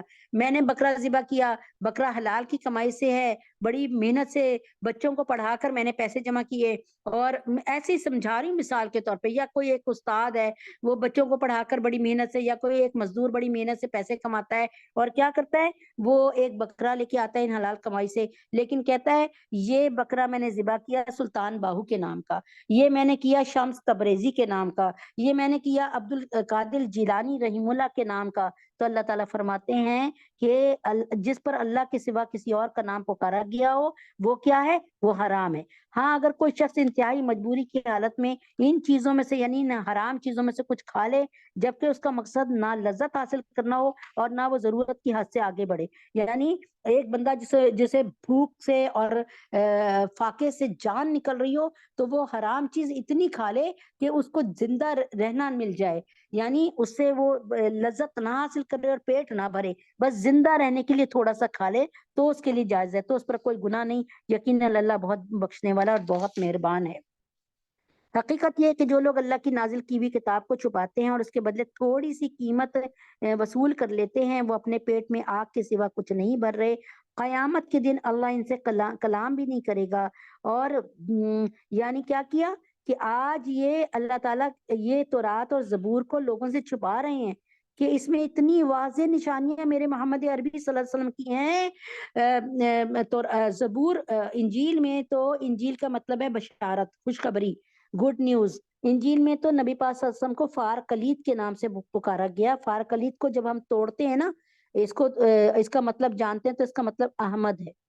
اللہ ان سے کلام بھی نہیں کرے گا, ٹھیک ہے, قیامت کے دن اللہ ان سے کلام بھی نہیں کرے گا. اور یعنی جو قرآن کی آیتوں یعنی اپنی کتاب کو بدل دیتے ہیں دوسروں کے فیصلوں کے لیے, اپنی کتاب اللہ کے احکامات کو چھپا لیتے ہیں اور ان کے لیے کوئی نہ کوئی آسانی کا راستہ نکال دیتے ہیں, کیونکہ مد مقابل بہت بڑی ہستی ہوتا ہے یا پیسے دے رہا ہوتا ہے, اور وہ چاہ رہا ہوتا ہے کہ اس کا مسئلہ اس کی مرضی کے مطابق بیان کیا جائے. تو نہ اللہ تعالیٰ ان سے کلام کرے گا نہ ان کو پاک کرے گا. اللہ تعالیٰ تو فرماتے ہیں نا کہ میں نے تمہیں کتاب دے دی, تورات زبور دے دیا, قرآن پاک دے دیا, بس فیصلے اس کے مطابق کرو, اور ان کے لیے دردناک عذاب ہے. یہ وہ لوگ ہیں جنہوں نے ہدایت کے بدلے گمراہی خریدی اور مغفرت کے بدلے عذاب کی خریداری کر لی. چنانچہ اندازہ کرو یہ دوزخ کی آگ سہنے کے لیے کتنے تیار ہیں, یعنی یہ کتنے تیار ہیں کہ دوزخ ان کو مل جائے. اللہ اکبر. چنانچہ اندازہ کرو یہ دوزخ کی آگ سہنے کے لیے کتنے تیار ہیں. یہ سب کچھ اس لیے ہوگا اللہ نے حق پر مشتمل کتاب اتار دی ہے, اور جن لوگوں نے ایسی کتاب کے بارے میں مخالفت کا رویہ اختیار کیا وہ ضدم ضدی میں بہت دور نکل گئے.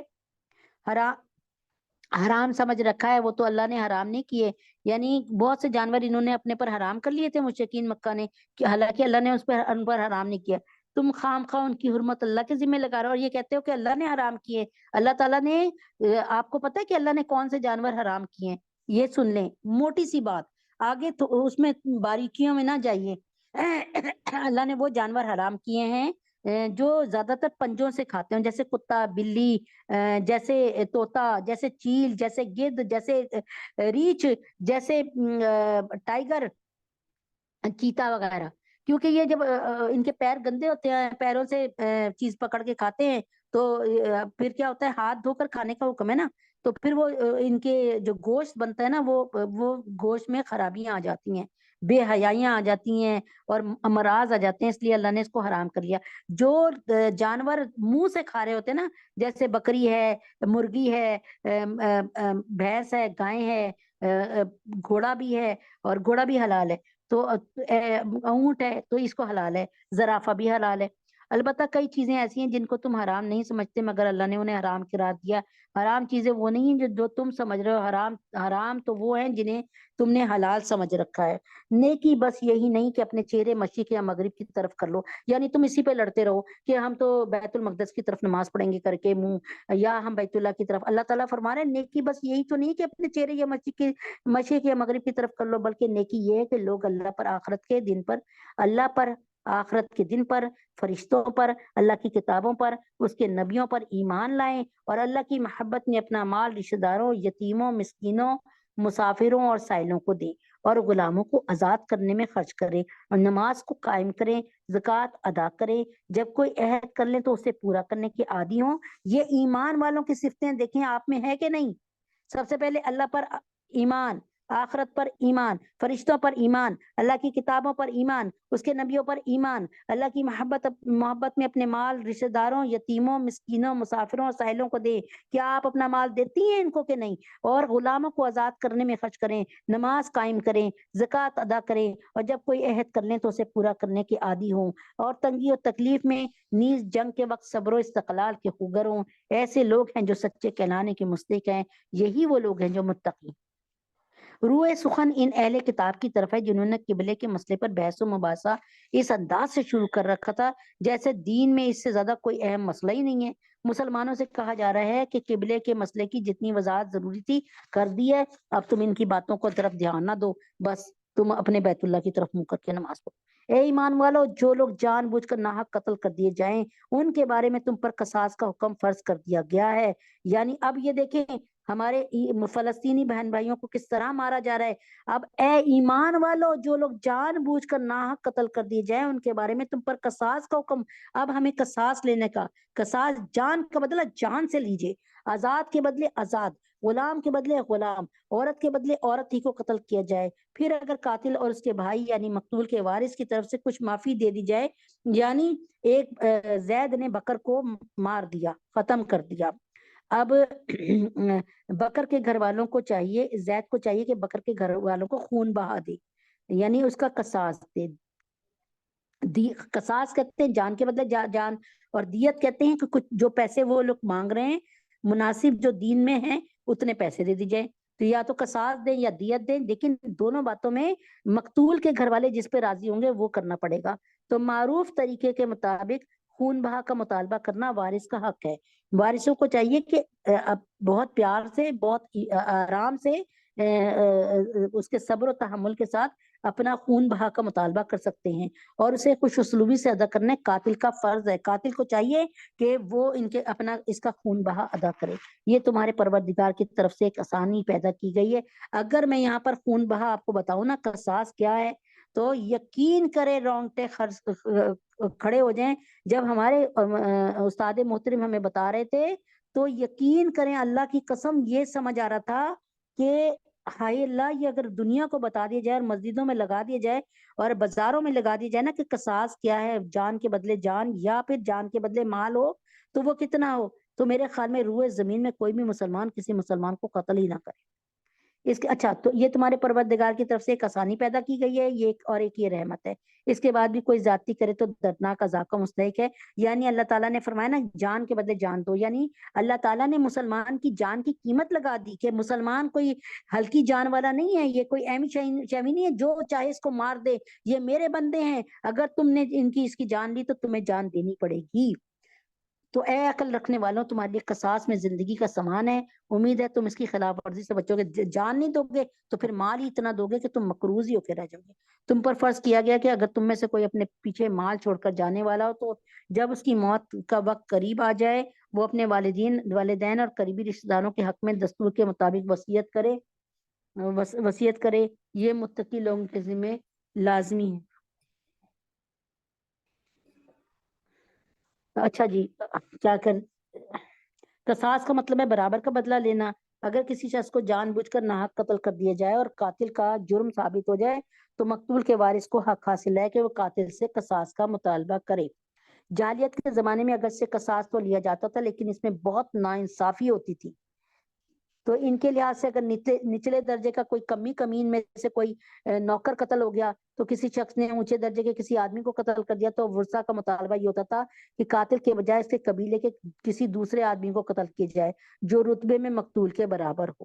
یعنی اپنی طرف سے جب دیکھتے تھے نا کہ ایک مثال کے طور پہ کسی سردار کو کسی غلام نے قتل کر دیا تو وہ کہتے تھے کہ نہیں، ہم اس غلام کو اس کے بدلے نہیں قتل کریں گے بلکہ ان کا جو ہے نا سردار اس کو قتل کریں گے۔ تو بنی اسرائیل کے قانون میں قصاص تو تھا لیکن دیت یا خون بہا کا کوئی تصور نہیں تھا۔ اس آیت نے مقتول کے ورثہ کو یہ حق دیا کہ اگر وہ چاہیں تو مقتول کا قصاص معاف کر دیں اور خون بہا کے طور پہ یعنی جان کے بدلے جان لے لیں یا پھر پیسے لے لیں۔ تو حضرت محمد صلی اللہ علیہ وسلم کے پاس جو ہے ایک صحابیاں آئیں اور انہوں نے کہا کہ میرے جو ہے بچے چھوٹے چھوٹے ہیں اور میاں کا ان کے انتقال ہو گیا تھا، تو کہنے لگی کہ اب یہ جو بچے ہیں چھوٹے چھوٹے ہیں، لیکن جو میرے دیور اور جیٹ ہیں یہ کچھ نہیں دے رہے ہیں، ٹھیک ہے۔ تو نبی اکرم صلی اللہ علیہ وسلم نے اللہ کے حکم کا انتظار کیا اور پھر اللہ تعالیٰ کے حکم سے پھر فرمایا کہ اے عورت، نہ صرف تیرے ان بچوں کا یعنی ان بچوں کے باپ کا سارا مال ان تیرے بچوں کا ہے اور تیرا ہے، اور یعنی جو بیٹے کھڑے ہیں تمہارے ان کا ہے اور تمہارا ہے، یہاں تک کہ جو تمہارے پیٹ میں بچہ ہے تم حاملہ ہو اس کا بھی حق اتنا ہی ہے۔ پھر جو شخص اس وصیت کو سننے کے بعد اس میں کوئی تبدیلی کرے گا تو اس کا گناہ ان لوگوں پر ہوگا جو اس میں تبدیلی کریں گے۔ یقین رکھو کہ اللہ سب کچھ جانتے ہیں، سب کچھ سنتا جانتا ہے۔ ہاں، اگر کسی شخص کو یہ اندیشہ ہو کہ کوئی وصیت کرنے والا بے جا طرفداری یا گناہ کا ارتکاب کر رہا ہے اور وہ متعلقہ آدمی کے درمیان صلح کرا دے تو اس پر کوئی گناہ نہیں، بے شک اللہ بہت بخشنے والے اور بڑے مہربان ہے۔ اے ایمان والو، تم پر روزے فرض کر دیے گئے ہیں جس طرح تم سے پہلے لوگوں پر فرض کر دیے گئے تھے، تاکہ تمہارے اندر تقویٰ پیدا ہو۔ گنتی کے چند دن روزے رکھنے ہیں، پھر بھی اگر تم میں سے کوئی شخص بیمار ہو یا سفر پہ ہو تو دوسرے دنوں میں اتنی ہی تعداد کو پورا کر لے۔ اور جو لوگ اس کی طاقت رکھتے ہوں وہ ایک مسکین کو کھانا کھلا کر روزے کا فدیہ دے دے۔ اس کے علاوہ اگر کوئی شخص اپنی خوشی سے کوئی نیکی کرے تو یہ اس کے حق میں بہتر ہے۔ یعنی روزے کا مجھے بخار ہوا اور میں روزہ نہیں رکھ پاؤں گی آج، تو مجھے چاہیے اس کا فدیہ ادا کر دوں، لیکن جب میں صحت مند ہو جاؤں گی تو پھر میں رمضان کے بعد اسے ایک روزے کو بھی رکھ لوں گی۔ اس کے علاوہ اگر کوئی شخص اپنی خوشی سے کوئی نیکی کرے تو یہ اس کے حق میں بہتر ہے، اور اگر تم کو سمجھ ہو تو روزے رکھنے میں تمہارے لیے زیادہ بہتری ہے۔ رمضان کا مہینہ وہ ہے جس میں قرآن نازل کیا گیا، جو لوگوں کے لیے سراپا ہدایت ہے اور ایسی روشن نشانیوں کا حامل ہے جو صحیح رستہ دکھاتی ہیں اور حق اور باطل کے درمیان دو ٹوک فیصلہ کر دیتی ہیں۔ لہذا تم میں سے جو شخص بھی یہ مہینہ پائے وہ اس میں ضرور روزہ رکھے، اور اگر تم میں سے کوئی شخص بیمار ہو یا سفر پہ ہو تو دوسرے دنوں میں اتنی ہی تعداد پوری کر لے، یعنی آفٹر رمضان، رمضان کے بعد۔ اللہ تمہارے ساتھ آسانی کا معاملہ کرنا چاہتے ہیں، تمہارے لیے مشکل پیدا کرنا نہیں چاہتے۔ تم روزوں کی گنتی پوری کر لو۔ اللہ نے تمہیں جو راہ دکھائی ہے اس پر اللہ کی تکبیر کہو تاکہ تم شکر گزار بنو۔ شروع میں جب روزے فرض کیے گئے تھے تو آسانی دی گئی تھی کہ اگر کوئی شخص روزہ رکھنے کے بجائے فدیہ ادا کر دے، یعنی ایک کوئی سیٹ آدمی ہے، امیر آدمی ہے، تو وہ روزہ نہیں رکھنا چاہ رہا تو فدیہ دے دے۔ لیکن پھر اللہ تعالیٰ نے اس حکم کو ختم کیا، منسوخ کیا، اور پھر فرمایا کہ اس آیت نے سہولت کو واپس لے لیا اور یہ حتمی حکم دے دیا کہ جو شخص بھی رمضان کا مہینہ پائے وہ ضرور روزے رکھے۔ تاہم فدیے کی سہولت ان لوگوں کے لیے اب بھی باقی ہے جو نہایت بہت بوڑھے ہوں یا بیمار ہوں، ان میں روزہ رکھنے کی طاقت نہ ہو اور آئندہ ایسی طاقت پیدا ہونے کی امید بھی نہ ہو، تو وہ کیا کریں؟ وہ فدیہ دے دیں۔ اور اے پیغمبر جب میرے بندے آپ سے میرے بارے میں پوچھیں تو آپ ان سے کہہ دیجئے، یعنی کیا کہا؟ وَإِذَا سَأَلَكَ عِبَادِي أَنِّي فَإِنِّي قَرِيب۔ اور اے پیغمبر جب میرے بندے آپ سے میرے بارے میں پوچھے کہ میں کہاں رہتا ہوں تو آپ ان سے کہہ دیجئے میں اتنا قریب ہوں، جب کوئی پکارتا ہے تو جب کوئی مجھے پکارتا ہے تو میں پکارنے والے کی پکار سنتا ہوں۔ لہٰذا وہ بھی میری بات دل سے قبول کریں، مجھ پر ایمان لائیں تاکہ وہ راہ راست پر آ جائیں۔ تمہارے لیے حلال کر دیا گیا ہے کہ روزوں کی رات میں تم اپنی بیویوں سے بے تکلف صحبت کرو، وہ تمہارے لیے لباس ہیں، تمہاری بیویاں تمہارا لباس ہیں، تم ان کے لیے لباس ہو۔ اللہ کو علم تھا کہ تم اپنے آپ سے خیانت کر رہے ہو، پھر اس نے تم پر عنایت کر دی اور تمہاری غلطی معاف کر دی، چنانچہ اب تم ان سے صحبت کر لیا کرو اور جو کچھ اللہ نے تمہارے لیے لکھ رکھا ہے اسے طلب کر لو۔ شروع میں یہ حکم تھا کہ اگر کوئی شخص روزہ افطار کرنے کے بعد ذرا سا بھی سو جاتا تو اس کے لیے رات کے وقت بھی نہ کھانا جائز ہوتا، نہ اپنی عورت سے اپنی بیوی کے پاس آنا جائز ہوتا تھا، جمع کرنا۔ بعض حضرات سے یعنی صحابہ سے اس حکم کی خلاف ورزی سرزد ہو گئی اور انہوں نے رات ہی کے وقت اپنی بیویوں سے جمع کر لیا۔ اللہ تعالیٰ نے پھر یہ چھوٹ دے دی کہ بیوی سے جمع کرنے میں وہ اولاد حاصل کرنے کی نیت رکھے، اور جو اللہ نے تقدیر میں لکھ دیا ہے یعنی جو بھی ملے، بیٹا یا بیٹی، اور ساتھ میں یہ کہ اب جب روزہ کھول لیا نا اب تم سحری تک آزاد ہو، جیسے ورزی میاں بیوی آپس میں مل سکتے ہو، اور اس وقت تک کھاؤ پیو جب تک صبح کی سفید دھاری سیاہ دھاری سے ممتاز ہو کر تم پر واضح نہ ہو جائے۔ اس کے بعد رات آنے تک روزے پورے کرو، اور ان اپنی بیویوں سے اس حالت میں مباشرت نہ کرو جب تم مسجد میں اعتکاف میں بیٹھے ہو۔ ہاں، ابھی تو اعتکاف میں نہیں نہ بیٹھے، روزہ کھول کے میاں بیوی اپنے آپس میں مل سکتے ہیں سحری سے پہلے پہلے، لیکن جب تم اعتکاف میں ہو پھر میاں بیوی آپس میں نہیں مل سکتے۔ یہ اللہ کی مقرر کی بھی حدود ہیں، لہٰذا ان کی خلاف ورزی کے قریب بھی مت جانا۔ اسی طرح اللہ اپنی نشانیاں لوگوں کے سامنے کھول کھول کر بیان فرماتے ہیں تاکہ وہ تقوی اختیار کریں، اور آپس میں ایک دوسرے کا مال ناحق طریقوں سے نہ کھاؤ، اور نہ ان کا مقدمہ حاکموں کے پاس اس غرض سے لے کے جاؤ کہ لوگوں کے مال کا کوئی حصہ جانتے بوجھتے ہڑپ کرنے کا گناہ کرو، جیسے آج کل کر رہے ہیں۔ کسی بیچارے ماڑے بندے کی زمینوں پر قبضہ کر لیا، اور اس کے بعد کیس ہو رہا ہے، ہوئے جا رہے ہیں اور کھلائے جا رہے ہیں، اور ایسے کمبخت ہیں کہ 10-10 20-20 سال سے ان بیچارے غریبوں کو کچھ نہیں دے رہے، اور ان کی زمینوں سے فائدہ اٹھا رہے ہیں، ان کے مال سے فائدہ اٹھا رہے ہیں۔ لوگ آپ سے نئے مہینوں کے چاند کے بارے میں پوچھتے ہیں، تو آپ انہیں بتا دیجئے کہ یہ لوگوں کے مختلف معاملات کے اور حج کے اوقات متعین کرنے کے لیے ہیں۔ یعنی یسألونک عن الأہلة، یعنی یہ چاند کے متعلق پوچھتے ہیں، تو آپ کو پتا جب تک چاند نہیں ہوتا نا تو آپ عید نہیں کرتے، روزہ نہیں رکھتے، اور یہ کوئی نیکی نہیں ہے کہ تم گھروں میں ان کی پشت سے داخل ہو۔ یہ کوئی نیکی نہیں ہے کہ تم گھروں میں ان کی پشت سے داخل ہو، بلکہ نیکی یہ ہے کہ انسان تقوی اختیار کرے اور تم گھروں میں ان کے دروازوں سے داخل ہوا کرو، اور اللہ سے ڈرتے رہو تاکہ تمہیں فلاح حاصل ہو۔ بعض اہل عرب کا یہ معمول تھا کہ اگر حج کا احرام باندھنے کے بعد انہیں کبھی اپنے گھر واپس آنا پڑتا تھا نا، کیونکہ مکہ میں ہی تو گھر تھے، مکہ سے مینا کتنا تھا، کوئی 2 میل 3 میل کا فاصلہ، تو وہ گھر کے عام دروازوں سے داخل ہونے کو ناجائز سمجھتے تھے۔ ایسی صورت میں گھر کے پچھلے حصے سے داخل ہوتے تھے، یعنی ٹاپ کر آتے تھے دیوار، خواہ اس کے لیے انہیں گھر میں نقبی کیوں نہ لگانا پڑے۔ یہ آیت اس فضول رسم کو بے بنیاد قرار دے رہی ہے کہ بھائی گھروں میں آؤ تو گھر کے رستے سے آؤ، ابھی تم احرام باندھ کے نکل گئے اور مکہ کے مینا کے قریب ہی تم رہ رہے ہو، تو وہاں سے بھی جب دوبارہ آنا ہے تو تم یہ گھر کی پوچھ سے کیوں آ رہے ہو؟ بلکہ نیکی یہ کہ انسان تقوی اختیار کرے، تم گھروں میں ان کے دروازوں سے داخل ہوا کرو، اللہ سے ڈرتے رہو تاکہ تمہیں فلاح حاصل ہو، اور ان لوگوں سے اللہ کے رستے میں جنگ کرو جو تم سے جنگ کرتے ہیں، اور زیادتی نہ کرو، یقین جانو اللہ زیادتی کرنے والوں کو بالکل پسند نہیں فرماتے۔ جب مکہ کے مشرکین نے حضرت صلی اللہ علیہ وسلم اور آپ کے صحابہ کو صلح حدیبیہ کے موقع پر عمرہ ادا کرنے سے روک دیا تھا، اور یہ معاہدہ کیا تھا کہ وہ اگلے سال آ کر عمرہ کریں گے، جب اگلے سال عمرے کا ارادہ کیا گیا تو کچھ صحابہ کو یہ خطرہ ہوا کہ کہیں مشرکین نے مکہ عہد شکنی کر کے ہم سے لڑائی نہ شروع کر دیں، کیونکہ یہ صلح حدیبیہ کا معاہدہ طے ہوا تھا نا کہ اس سال چلے جائیں اگلے سال آئیں۔ کوئی شرط ایسی نہیں تھی جس میں مسلمانوں کا کوئی فائدہ نظر آ رہا ہو، لیکن محمد صلی اللہ علیہ وسلم نے اس پہ سائن کر دیے تھے۔ صحابہ اس وقت بہت پریشان تھے، یہ آگے میں آپ کو سارا سناؤں گی۔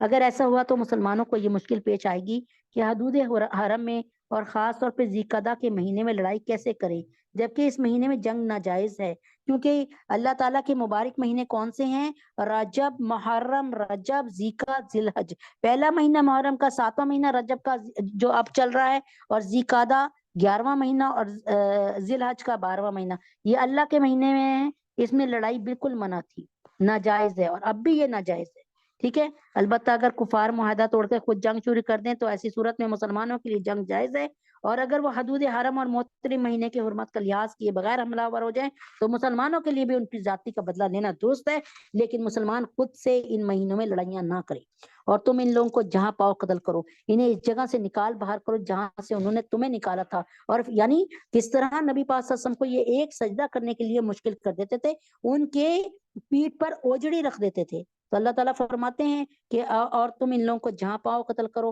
انہیں اس جگہ سے نکال باہر کرو جہاں سے انہوں نے تمہیں نکالا تھا، اور فتنہ قتل سے زیادہ سنگین برائی ہے۔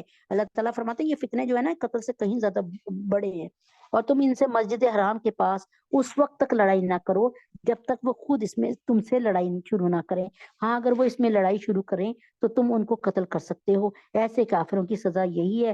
اللہ تعالیٰ فرما رہے ہیں بھائی تم کسی سے خود نہ لڑو حرم میں آ کر، اگر تم پر کوئی حملہ ور ہو پھر تم بدلا لو، پھر اگر وہ باز آ جائیں تو بے شک اللہ بہت بخشنے والے بڑے مہربان ہیں، اور تم ان سے لڑتے رہو یہاں تک کہ فتنہ باقی نہ رہے اور دین اللہ کا ہو جائے۔ سمجھ آ رہی ہے نا؟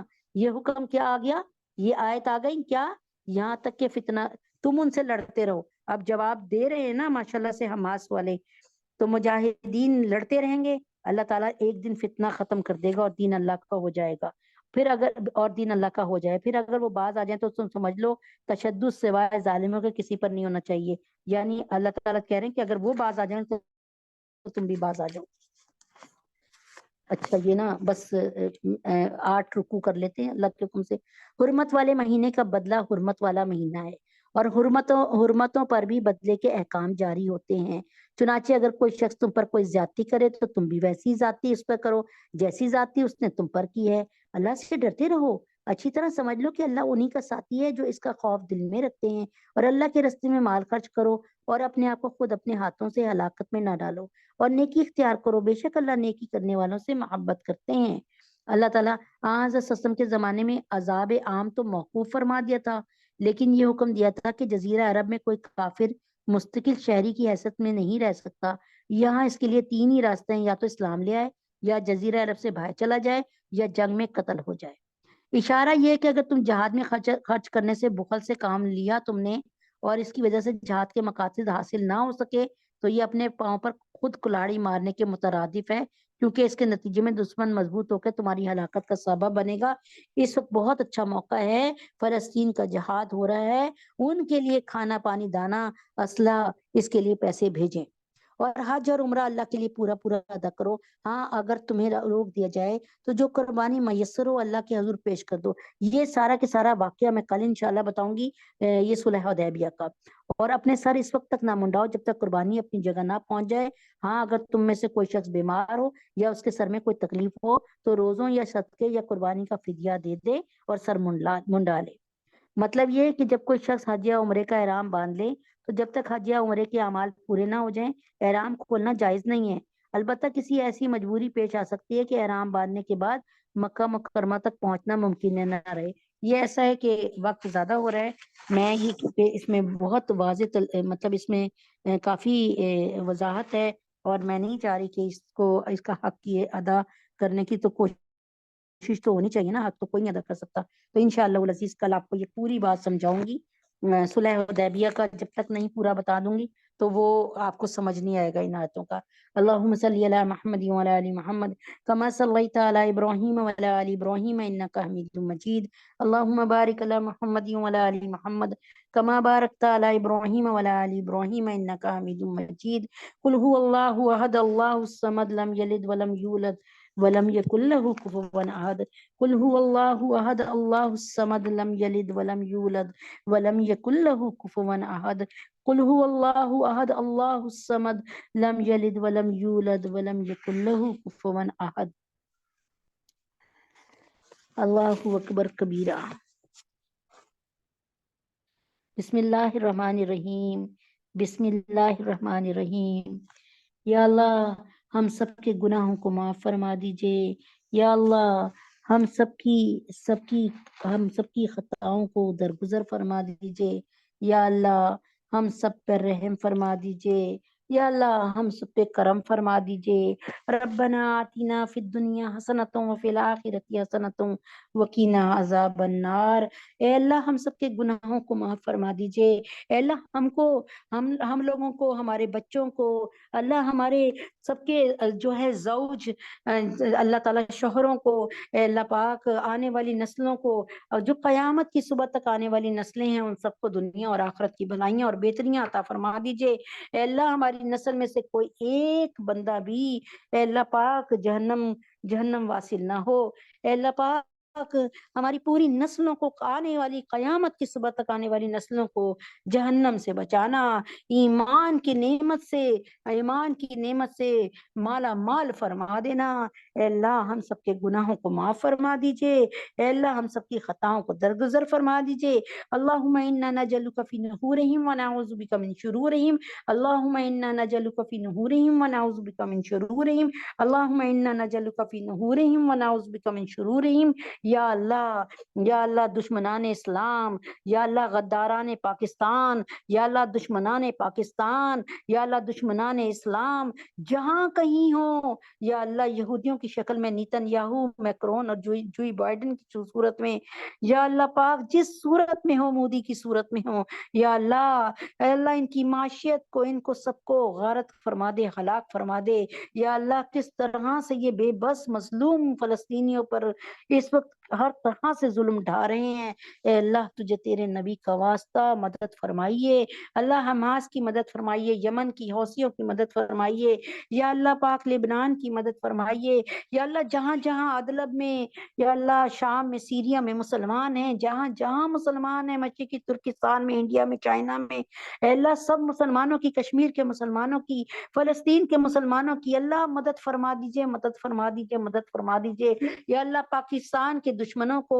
اور غداران پاکستان کو جہنم واصل فرمائیے، یا اللہ پاکستان کو بہترین قائدانہ صلاحیت عطا فرما دیجئے، پاکستان کو کوئی مضبوط قیادت عطا فرما دیجئے، یا اللہ پاکستان کو جس مقصد کے لیے، اسلام کے نفاذ کے لیے کلمہ لا الہ الا اللہ محمد رسول اللہ کی بنیاد پر حاصل کیا گیا، یا اللہ اس کلمے کو پاکستان میں جاری و ساری فرما دیجئے، یا اللہ تمام پاکستان کے تمام فیصلے اللہ اسی کلمے کے مطابق فرما دیجئے، پاکستانیوں کو حیا اور شرم عطا فرما دیجئے، پاکستانیوں کو بہترین لیڈر عطا فرما دیجئے، یا اللہ پاکستان میں یا اللہ بجلی کی اور جو پیٹرول کی جو قیمتیں ہیں، اللہ اس کو بالکل جو ہے اللہ تبارک تعالیٰ کم سے کم کر دے، اللہ ان کو سستا کر دے، یا اللہ ہم سب کے گناہوں کو معاف فرما دے، ہم سب کی خطاؤں کو درگزر فرما دیجئے، اللہ ہمارا بڑھاپا ہماری جوانی سے اعلیٰ ہو، ہمارا آنے والا کل ہمارے آج سے بہترین ہو،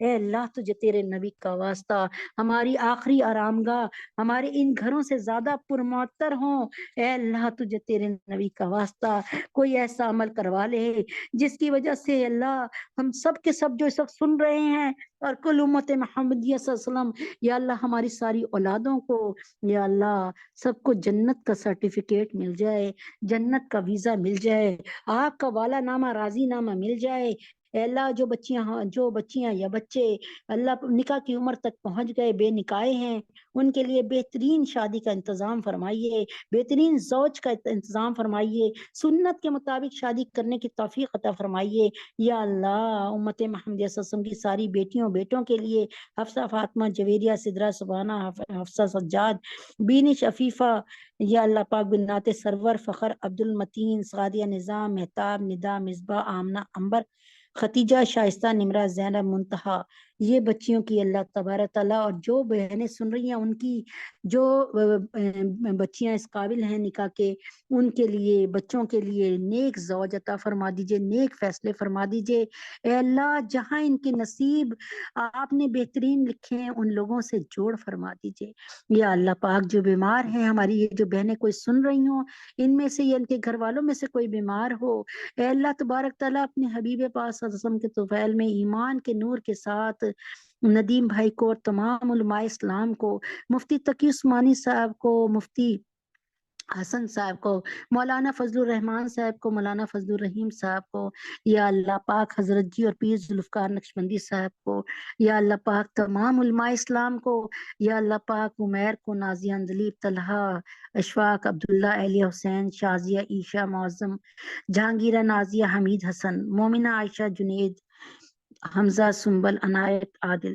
یا اللہ پاک نرگس باجی، اللہ ان سب کے گھر والوں کو اور ان کو، اور اللہ پاک جتنے لوگ بیٹھے ہیں ان سب کو، ان کے گھر والوں کو، ان کے ملنے والوں کو، ان کے چاہنے والوں کو اللہ ایمان کے نور کے ساتھ صحت کاملہ عاجلہ مستمر عطا فرمائیے، جوڑ کی پور کی صحت کاملہ عاجلہ مستمر عطا فرمائیے، یا اللہ پاک اہلیہ اعظم شہناز اہلیہ عاشق مفتی ضیاء الدین صاحب عامر اور اہلیہ رفیق کو اپنا بہترین گھر عطا فرمائیے، یا اللہ پاک احمد نعمان نواز صاحب محمد عمر کو بہترین روزگار عطا فرمائیے، یا اللہ سحر عائشہ فریال ان کی تمام پریشانیوں کو دور فرما دیجئے، یہ اتنی پریشان ہیں، ان سب کی پریشانیوں کو دور فرما کے ان کے لیے دنیا بھی جنت اور آخرت بھی جنت ہونے کا فیصلہ فرما دیجئے، یا اللہ عائشہ کو، سونیا، رقیہ باجی، ڈاکٹر انم، اہلیہ محسن، یا اللہ سمیرہ، فیصل، ماریہ، انس، فاخرہ، بابر، سنبل، ایلیا، عمران، یا اللہ ان کو نیک نرینہ اولاد انتہائی آسانی کے ساتھ عطا فرما دیجئے۔ یا اللہ پاک ان قریب یہ وقت آئے کہ یہ یہاں سے سب کے سب صاحب اولاد ہو جائے۔ یا اللہ پاک ڈاکٹر حمنہ کو، فاطمہ کو، عائشہ کو، اور اللہ پاک اپنے حبیب پاک صلی اللہ علیہ وسلم کے طفیل میں عبداللہ کو، اللہ پاک جتنے لوگ یہاں پر بیٹھے ہیں، یہ ان کو، ان کی اولادوں کو، ان کی نسلوں کو دنیا اور آخرت کے ہر امتحان میں دنیا اور آخرت کے ہر امتحان میں 100% نمبروں سے کامیابی عطا فرما دے۔ یا اللہ ہم سب کے گناہوں کو معاف فرما دے۔ یا اللہ ہم سب کی خطاؤں کو درگزر فرما دیجئے۔ یا اللہ پاک مولا کریم آقا عظیم ہم پر رحم فرما دیجئے۔ اس سال زیارت حرمین شریفین کرنے کی توفیق عطا فرما دیجئے۔ ہمارے تینوں حرم کی حفاظت فرما دیجئے۔ یا اللہ پاک اپنے حبیب پاک صلی اللہ علیہ وسلم کے طفیل میں، یا اللہ یہ عرب ممالک کے جتنے بھی حکمران ہیں اور پاکستان کے جتنے بھی حکمران ہیں، ان سب کو حیا اور شرم عطا فرما دیجئے۔ ان سب کو اللہ تبارک تعالیٰ آخرت کی محبت نصیب فرما دیجئے۔ یا اللہ پاک ان کے دلوں میں ایمان کو کامل اور مکمل فرما دیجئے۔ یا اللہ پاک ان کی ہدایت کے فیصلے جاری فرما دیجئے۔ یا اللہ پاک مسلمان جہاں کہیں ہوں، اے اللہ پاک ان کو ایمان کی نعمت سے معمور فرمائیے۔ ہم سب کے گناہوں کو معاف فرمائیے، ہم سب کی خطاؤں کو درگزر فرما دیجئے۔ اللہم صیبا نافعا، نفع والی بارش عطا فرمائیے۔ اللہ تعالیٰ نفع والی بارش عطا فرمائیے۔ اللہم صیبا نافعا، اللہم صیبا نافعا۔ اللہ اس پروگرام کو قبول فرما دیجئے۔ یا اللہ پاک اس کو منظور فرما دیجئے۔ یا اللہ کریا گاؤں گاؤں اس کو پھیلا دیجئے۔ یا اللہ اپنے حبیب پاک صلی اللہ علیہ وسلم کے طفیل میں، یا اللہ روزے آنے والے ہیں، رمضان کے روزے، سب مسلمانوں کو یہ روزے رکھ کر اللہ کو منانے کی توفیق عطا فرما دیجئے۔ وصلی اللہ تعالی علی خیر خلقہ محمد وعلی آلہ وصحبہ اجمعین برحمتک یا ارحم الراحمین۔ سبحان ربک رب العزت عما یصفون وسلام علی المرسلین والحمد للہ رب العالمین۔ السلام علیکم ورحمۃ اللہ وبرکاتہ۔ کل جو ہے کلاس انشاءاللہ ضرور ہوگی اسی ٹائم پہ 3:30 بجے۔ السلام علیکم ورحمۃ اللہ۔